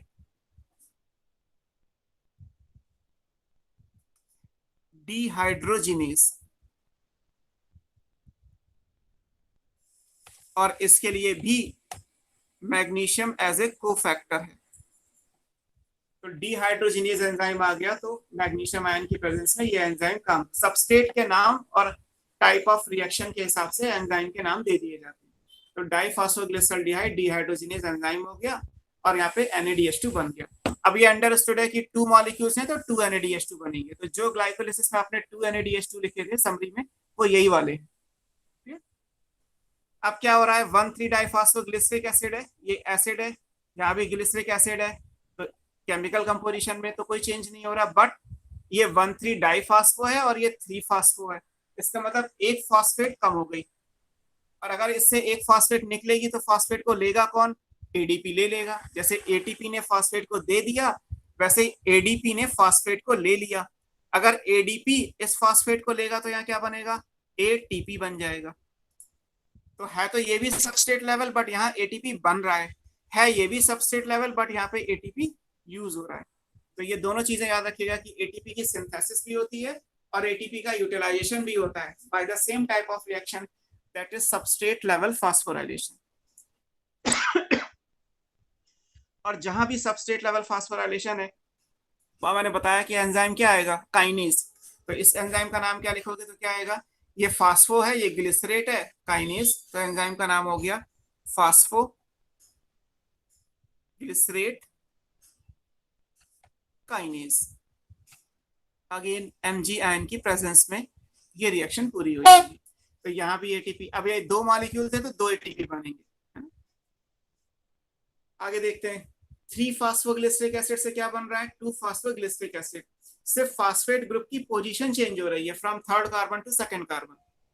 और अगर आप एक फंक्शनल ग्रुप की पोजीशन चेंज करते हैं तो बेसिकली आइसोमर तो वो भी होगा, बट वो पोजिशनल आइसोमर हो जाएगा। जैसे ये दोनों क्या थे, फंक्शनल आइसोमर्स, क्योंकि ये एल्डिहाइड कीटोन है, ये पोजीशन केवल चेंज हो रही है, तो ये पोजिशनल आइसोमर्स के हिसाब से आ जाएंगे कि फॉस्फोग्लिसरेट से फॉस्फोग्लिसरेट ही बन रहा है, बट 3 फॉस्फोग्लिसरेट से क्या बन रहा है, 2 फॉस्फोग्लिसरेट बन रहा है। तो जब इससे 2 फॉस्फोग्लिसरेट बनेगा तो एंजाइम यहाँ पे आता है म्यूटेज। म्यूटेज एंजाइम जो है वो पोजिशनल आइसोमर्स के लिए यूज किया जाता है। तो यहाँ एंजाइम का नाम क्या आएगा, phospho glycero mutase, MgIN as usual. तो यहाँ सिर्फ चेंज इन पोजीशन हुआ कि फास्फेट ग्रुप की पोजीशन केवल चेंज हुई है, ये इंपॉर्टेंट है। अब इसके बाद क्या है, 2-फास्फोग्लिसरेट से बन रहा है 2-फास्फोइनॉल पायरुवेट। यहाँ पे एक वाटर मॉलिक्यूल निकल जाएगा। अब पूछा जाता है कि ग्लाइकोलिसिस का वो स्टेप कौन सा है जहां पे डिहाइड्रेशन हो। डिहाइड्रेशन का मतलब क्या होता है, रिमूवल ऑफ वाटर। तो आंसर क्या आएगा, 2-फास्फोग्लिसरेट से 2-फास्फोइनॉल पायरुवेट का बनना क्या कहलाएगा, डिहाइड्रेशन। अब यहाँ पे जो एंजाइम है, डिहाइड्रेशन पे जो एंजाइम है वो है इनोलेज, और ये एंजाइम वो है जिसके लिए Mg ना होके कोफैक्टर क्या है, मैग्नीज Mn है। तो ये भी इंपॉर्टेंट है कि पूरी ग्लाइकोलिसिस में ऐसा कौन सा एंजाइम है जिसका कोफैक्टर Mg ना होके Mn है। तो उसका आंसर आ जाएगा इनोलेज। इनोलेज का कोफैक्टर अभी तक जितने भी लिखे हैं सब Mg है, और सब जगह लिखे इस रिएक्शन को छोड़ के, ये नॉन एंजाइमेटिक थी, बाकी सब जगह एंजाइम्स है। तो इनोलेज का कोफैक्टर Mn है, बाकी सबके क्या है, अभी भी Mg है। लास्ट में आप देखेंगे तो 2-फास्फोइनॉल पायरुवेट से बना है पायरुवेट, यानी यहाँ पे जो फास्फेट है ये हटाया जाएगा, और फास्फेट अगर हटाएंगे तो फिर तरीका वही है, ADP को फास्फेट दे दीजिए और सिंथेसिस हो जाएगी ATP की। यहाँ पे फिर ये हो गया सबस्ट्रेट लेवल, ये एंजाइम बन गया पायरुवेट और काइनेज। इसके लिए भी Mg को फैक्टर होगा, अगर Mg नहीं है तो इसके लिए को फैक्टर पोटेशियम भी हो सकता है, K पॉजिटिव भी हो सकता है। तो इसकी प्रेजेंस में ये भी आ गया। तो आपको ये सारा कुछ याद रखना है। सबस्ट्रेट लेवल फास्फोराइलेशन ग्लाइकोलिसिस में कहाँ हुआ, डिहाइड्रेशन कहाँ हुआ, डिहाइड्रोजिनेशन कहाँ पे हुआ, नॉन एंजाइमेटिक कौन सा स्टेप है, आइसोमराइजेशन कहाँ और कितनी बार हुआ, ATP टोटल बने कितने, खर्च कितने हुए, बैलेंस कितना हुआ, सब कुछ NCERT के हिसाब से सिलेबस का पार्ट है। अगर ये ग्लाइकोलिसिस से कोई भी क्वेश्चन आता है तो आप ये कहीं से कहीं तक नहीं कह सकते कि जी NCERT से बाहर का क्वेश्चन आ गया, बिकॉज NCERT ने तो सब लिख दिया, कुछ फिगर में लिख दिया, कुछ टेक्स्ट में लिख दिया। आप दोनों को मिला के पढ़ लोगे, समझ लोगे तो आ जाएगा, और इससे बाहर कुछ है भी नहीं एक्चुअली।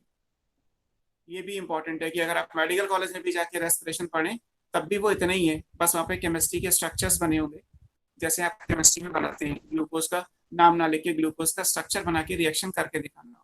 यहाँ पे मैंने सिंपल लिखा हुआ है, या आपके सिलेबस में सिंपल है। ये पूरी ग्लाइकोलिसिस है ना। एक बार फटाफट ओवरव्यू ले लेते हैं इस पूरी ग्लाइकोलिसिस को। अगर आप देखोगे तो मैं आपको क्वेश्चन और उनके सीधे सीधे आंसर समझाता हूँ कैसे आएंगे। जो सामने लिखा हुआ है वो तो है ही कि ग्लूकोज में, ये ग्लाइकोलिसिस में कितने स्टेप हैं, तो आप काउंट करोगे तो 10 स्टेप है 11 कंपाउंड में। जो एरो बने हुए हैं नीचे वर्टिकल वो 10 बने हुए हैं, और उसके हिसाब से 11 कंपाउंड हो गए। ओवरऑल ग्लाइकोलिसिस में क्या हुआ, एक ग्लूकोज से 2 पायरुविक एसिड और 2 NADH2 और 2 ATP मिले। अब पहली बात है कि 2 NADH2 कहाँ से मिले, वो ये लिखा हुआ है, क्योंकि इसके 2 मॉलिक्यूल्स थे, तो NADH2 भी कितने बनेंगे, 2। क्लियर।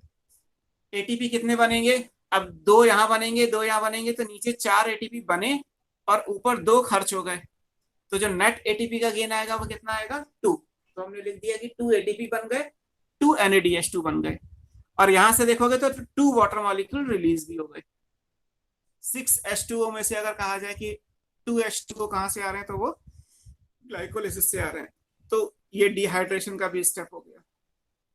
अगर स्टेप्स के हिसाब से आता है कि ग्लाइकोलिसिस में सबस्ट्रेट लेवल फास्फोराइलेशन कहाँ कहाँ हुआ, तो पहला ग्लूकोज से ग्लूकोज 6 फॉस्फेट, दूसरा फ्रक्टोज 6 फॉस्फेट से फ्रक्टोज 1,6 डाइफॉस्फेट, तीसरा 1,3 डाइफॉस्फोग्लिसरेट से 3 फॉस्फोग्लिसरेट, और चौथा 2-फास्फोइनॉल पायरुवेट से पायरुवेट।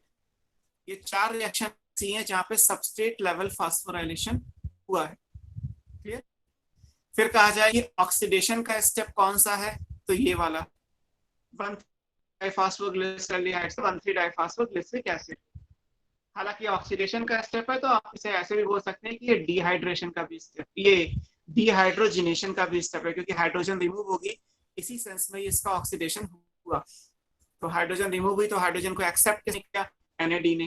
कहा जाए कि प्रोटॉन इलेक्ट्रॉन का एक्सेप्टर यहाँ पे क्या आया, तो NAD आया। NAD ने इस प्रोटॉन इलेक्ट्रॉन को एक्सेप्ट करके NADH2 बना दिया। NADH2 एनर्जी को कैरी कर रहा है, हालांकि NADH2 डायरेक्ट एनर्जी नहीं है, NADH2 ATP नहीं है, बट ये NADH2 अगर ETS में जाएगा तो 6 ATP दे देगा, बट नहीं तो नहीं जाएगा, तो सिर्फ 2 ATP जो मिलने चाहिए वो मिल जाएंगे। तो ये इंपॉर्टेंट है। डिहाइड्रेशन का स्टेप कौन सा है? तो 2-फॉस्फोग्लिसरेट से 2-फॉस्फोइनॉल पायरुवेट पे डिहाइड्रेशन हो गया, ये याद आपको रखना है। आइसोमराइजेशन कहाँ हुआ? तो एक तो ग्लूकोज 6 का फ्रक्टोज 6 में आइसोमराइजेशन है, क्योंकि ग्लूकोज फ्रक्टोज आइसोमर है, और दोनों जगह 6 पे फॉस्फेट लगी हुई है, तो ये फंक्शनल ग्रुप चेंज हुआ, ये एल्डोज है और ये कीटोज शुगर है।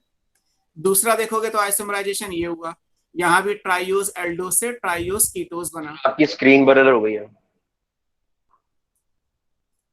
होनी तो नहीं चाहिए, नेट तो आ ही रहा है और तो कुछ इश्यू भी नहीं है।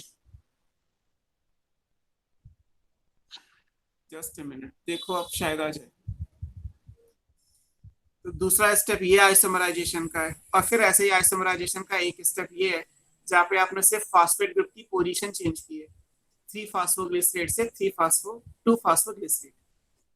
तो कहाँ पे कौन सी रिएक्शन हो रही है, कौन सा एंजाइम है, एंजाइम का कोफैक्टर क्या है, एटीपी बन कहाँ पे रहा है, यूज कहाँ पे हो रहा है, नॉन एंजाइमेटिक स्टेप कौन सा है, इनऑर्गेनिक फॉस्फेट कहाँ पे आ रही है, डिहाइड्रोजनेशन कहाँ पे हो रहा है, डिहाइड्रेशन कहाँ पे हो रहा है, ये सब आपको ग्लाइकोलिसिस से याद रखना है। पूरी याद होगी तो ही इसके क्वेश्चंस आप कर पाएंगे। क्लियर? अब अगर हम सीधे सीधे ओवरऑल कहें, मान लीजिए क्वेश्चन ऐसे आए कि एरोबिक ग्लाइकोलिसिस में एटीपी कितने बनते हैं, तो आंसर क्या होगा? 8।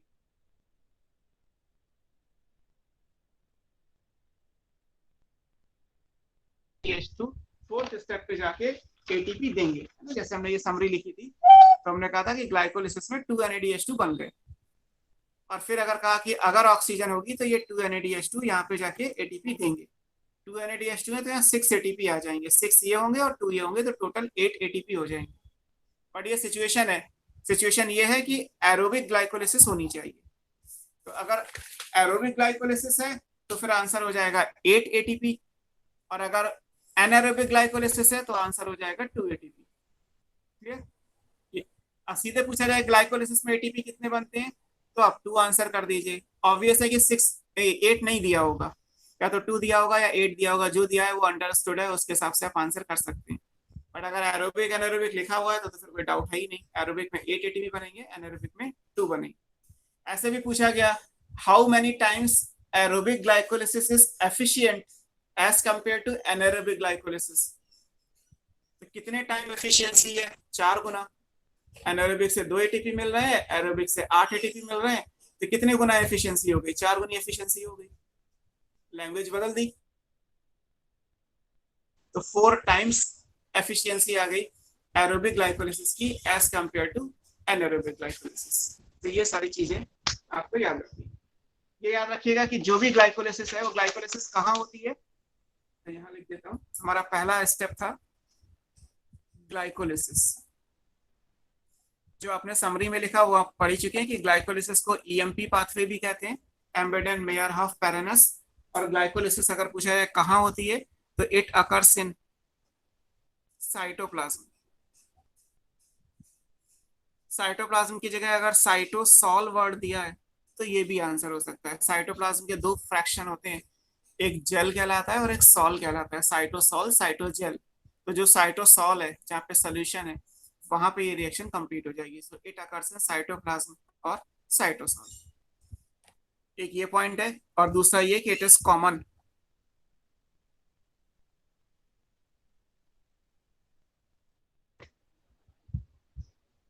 as well as anaerobic respiration।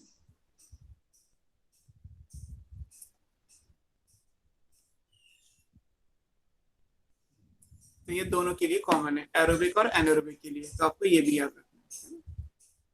Clear? ये इंपॉर्टेंट है।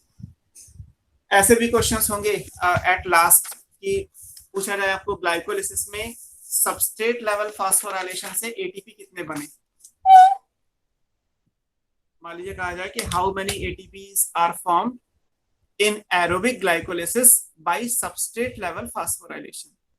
तो ग्लाइकोलिसिस तो एरोबिक है, उसमें सबस्ट्रेट लेवल से कितने बने, तो ऑब्वियस है कि सबस्ट्रेट लेवल से तो 2 ही बनेंगे, 2 ये यूज हो जाएंगे, 4 बनेंगे। तो सबस्ट्रेट लेवल से फाइनल आंसर कितना आएगा? 2 आएगा।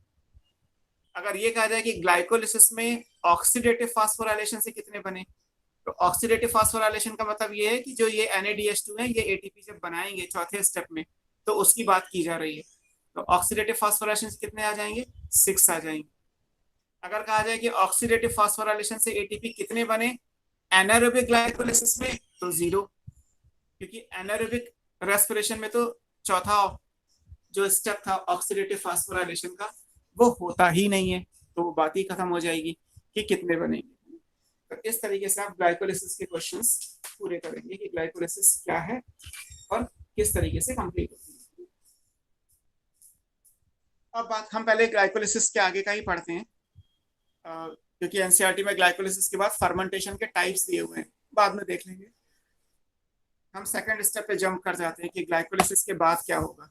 ग्लाइकोलिसिस के बाद हमारे पास ऑप्शन क्या है, ग्लाइकोलिसिस साइटोप्लाज्म में कंप्लीट हो गई। ग्लाइकोलिसिस में जो NADH2 बनते हैं, 2 NADH2 फॉर्म,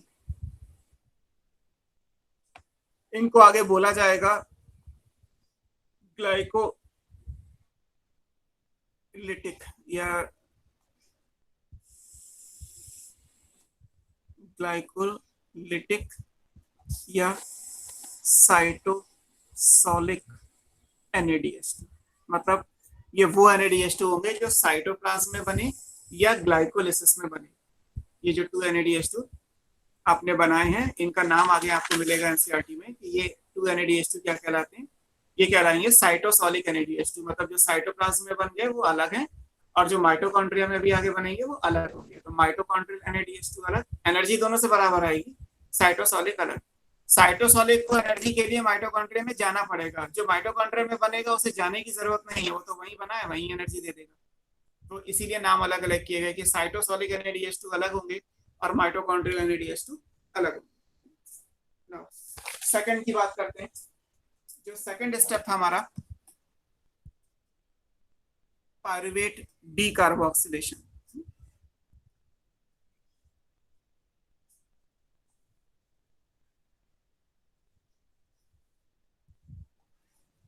जिसको गेटवे या लिंक रिएक्शन भी बोला गया। इसको हमने क्या बोला, ये गेटवे या लिंक रिएक्शन कहलाती है। अब ये कहाँ होगी, ये इंपॉर्टेंट है। अब जितनी भी रिएक्शन है वो ऑक्सीजन की प्रेजेंस में हो रही है और वो सब माइटोकॉन्ड्रिया के अंदर होंगी। लेकिन माइटोकॉन्ड्रिया के अंदर तो सारा ही कुछ होगा, ये भी होगा, फिर क्रेब्स साइकिल भी होगा, फिर ऑक्सीडेटिव फास्फोराइलेशन भी होगा। तो इसका मतलब माइटोकॉन्ड्रिया में किस स्टेप पे क्या हो रहा है, किस जगह पे क्या हो रहा है। सो माइटोकॉन्ड्रिया की दो, माइटोकॉन्ड्रिया एक डबल मेम्ब्रेनस सेल ऑर्गेनेल है, सेल वाले चैप्टर में पढ़ा होगा। Outer mitochondrial membrane, inner mitochondrial membrane, इन दोनों के बीच में जो स्पेस आता है वो पेरिकॉन्ड्रियल स्पेस या उसे इंटर मेम्ब्रेन स्पेस कहते हैं। दो मेम्ब्रेन के बीच का स्पेस है, उस स्पेस के अंदर ये रिएक्शन कंप्लीट होती है। तो अगर ये कहा जाए कि ये कहाँ होती है, सो इट अकर्स इन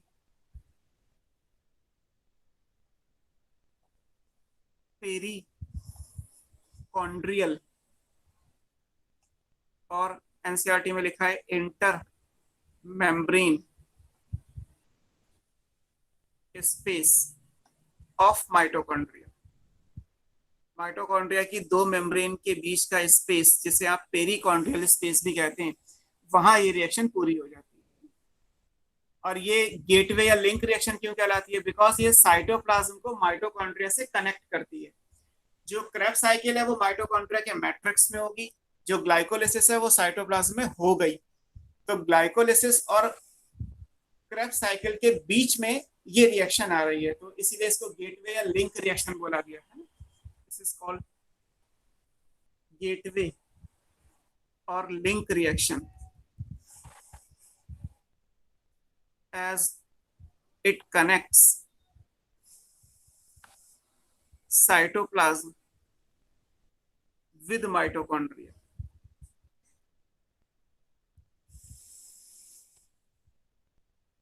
इसलिए एक सिंगल रिएक्शन है ये, है ना। बट सिंगल रिएक्शन में हमारी बॉडी की अगर कहा जाए कि कोई भी रिएक्शन आप ले रहे हैं तो उसमें कॉम्प्लेक्स रिएक्शन जो है, one of the most complex reactions of our body और प्लांट बॉडी, वो यही रिएक्शन है। ये नाम की एक रिएक्शन है बट अपने आप में बहुत सारे को फैक्टर्स को इन्वॉल्व करती है, तो इट्स टू कॉम्प्लिकेटेड है। क्या इस रिएक्शन में जो भी पायरुविक एसिड है, हमने समरी में लिखा ही था अभी, पायरुविक एसिड 3 कार्बन का कंपोनेंट है। इसका अगर 1 मॉलिक्यूल हम लेते हैं तो इससे बनेगा क्या, इससे बनेगा एसिटाइल कोएंजाइम ए जो 2 कार्बन का है। एक CO2 रिलीज होगी जो 1 कार्बन की है, और क्या बनेगा, 1 NaDH2 बनेगा। एक NaDH2 बन जाएगा, एक मॉलिक्यूल से एक NaDH2, यानी 2 मॉलिक्यूल होंगे तो 2 NaDH2 आगे जाके बनेगा। अब इस स्टेप पे जो एंजाइम है वो एंजाइम क्या है, एंजाइम इज पायरुवेट डिहाइड्रोजिनेज, यानी पायरुवेट से डिहाइड्रोजिनेशन होगा। पायरुवेट से हम क्या करेंगे, डिहाइड्रोजिनेशन करेंगे, मींस हाइड्रोजन का रिमूवल करेंगे। अब हाइड्रोजन रिमूव करेंगे तो NaDH2 बनेगा, तो इसका मतलब यहाँ पे हमें NAD की जरूरत पड़ेगी। ऐसे ये एसिटाइल है, 1 कार्बन ये है, 2 कार्बन ये है। एसिटिक एसिड में 2 कार्बन होते हैं, 1 कार्बन डाइऑक्साइड का 1 कार्बन, ये तो हो ही गया। बट यहाँ पे ये कोएंजाइम ए लिखा हुआ है, तो हमें कोएंजाइम की भी जरूरत पड़ेगी। तो अब ये इंपॉर्टेंट है कि जो एंजाइम है pyruvate dehydrogenase is actually an enzyme complex. Enzyme complex word तब यूज किया जाता है जब उसके लिए कोफैक्टर 1 से ज्यादा हो। किसी एंजाइम में अगर कोफैक्टर 1 से ज्यादा होते हैं तो वो एंजाइम कॉम्प्लेक्स कहलाता है। जैसे फर्मेंटेशन में जो ईस्ट में एंजाइम है वो जाइमेज एंजाइम कॉम्प्लेक्स कहलाता है। अभी हम आगे पढ़ेंगे अगली क्लास में।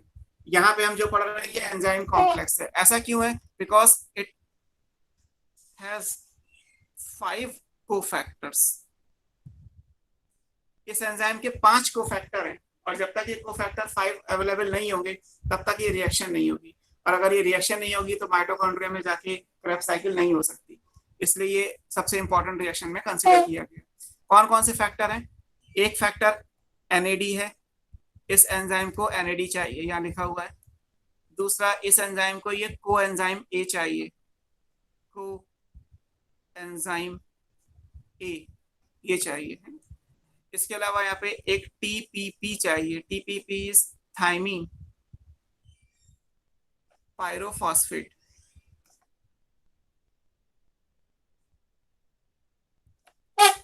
एक चौथा ऑर्गेनिक एसिड है, लाइपोइक एसिड चाहिए। और एक 5वां मेटल आयन है, दैट इज Mg2 पॉजिटिव। तो ये 5 कोफैक्टर चाहिए। जब तक ये 5 चीजें नहीं होंगी ये एंजाइम काम नहीं करेगा। इसलिए ये कॉम्प्लिकेटेड रिएक्शन कहलाती है। इसकी प्रेजेंस में ये काम होगा, है ना।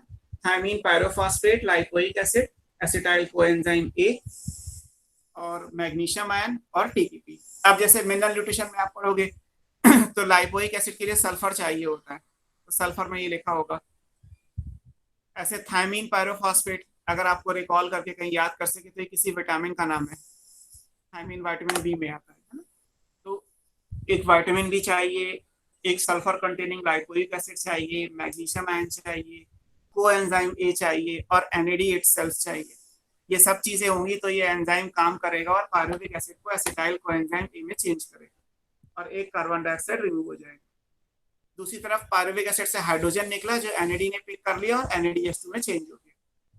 अब यहाँ से भी एक क्वेश्चन पूछा जाता है, विच ऑफ द फॉलोइंग, मान लीजिए 4 ऑप्शन दिए हैं और आपसे पूछा जाए कि इनमें से किस रिएक्शन में डिहाइड्रोजिनेशन और डीकार्बोक्सिलेशन एक साथ है, तो ये आंसर बन सकता है।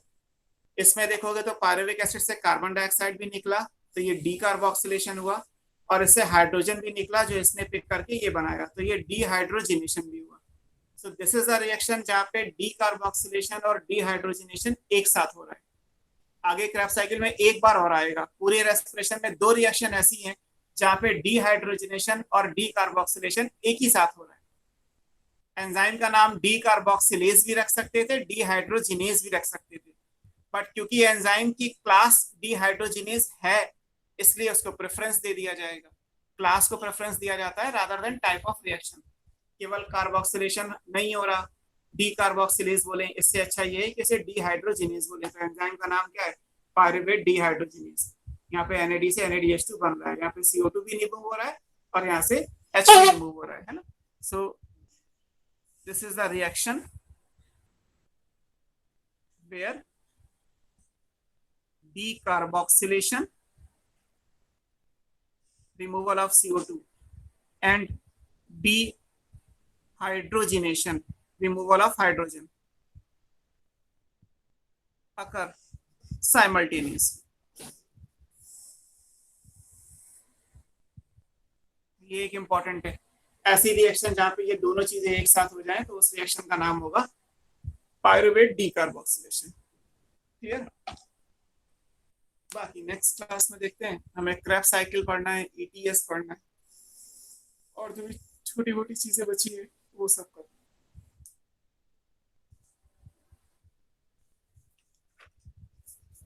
है। आ रहा है कुछ समझ में आप लोगों को?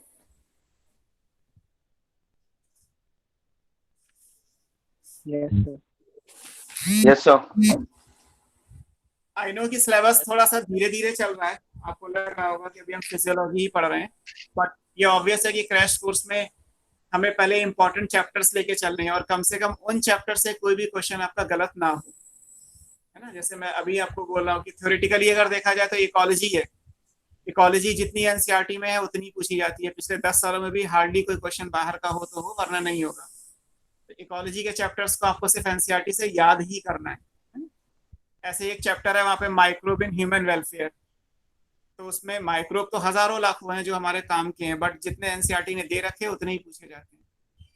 तो ये वो चैप्टर्स हैं जो थ्योरेटिकल हैं, उन्हें आप अपने लेवल पे भी थोड़ा बहुत स्टार्ट कर सकते हो, बट फिजियोलॉजी हो गया, जेनेटिक्स हो गया, या फिर इसके अलावा अभी हम स्टार्टिंग के morphology, anatomy, plant kingdom, biological classification, ये चैप्टर्स हैं, तो ये हमारे लिए ज्यादा इंपॉर्टेंट है। इकोलॉजी नंबर वाइज इंपॉर्टेंट है, इकोलॉजी के क्वेश्चंस उतने ही आते हैं जितने जेनेटिक्स के आते हैं, बट इकोलॉजी के 4 चैप्टर को याद करना बड़ा आसान है, जेनेटिक्स के 2 चैप्टर को समझने के लिए बहुत कुछ करना पड़ेगा।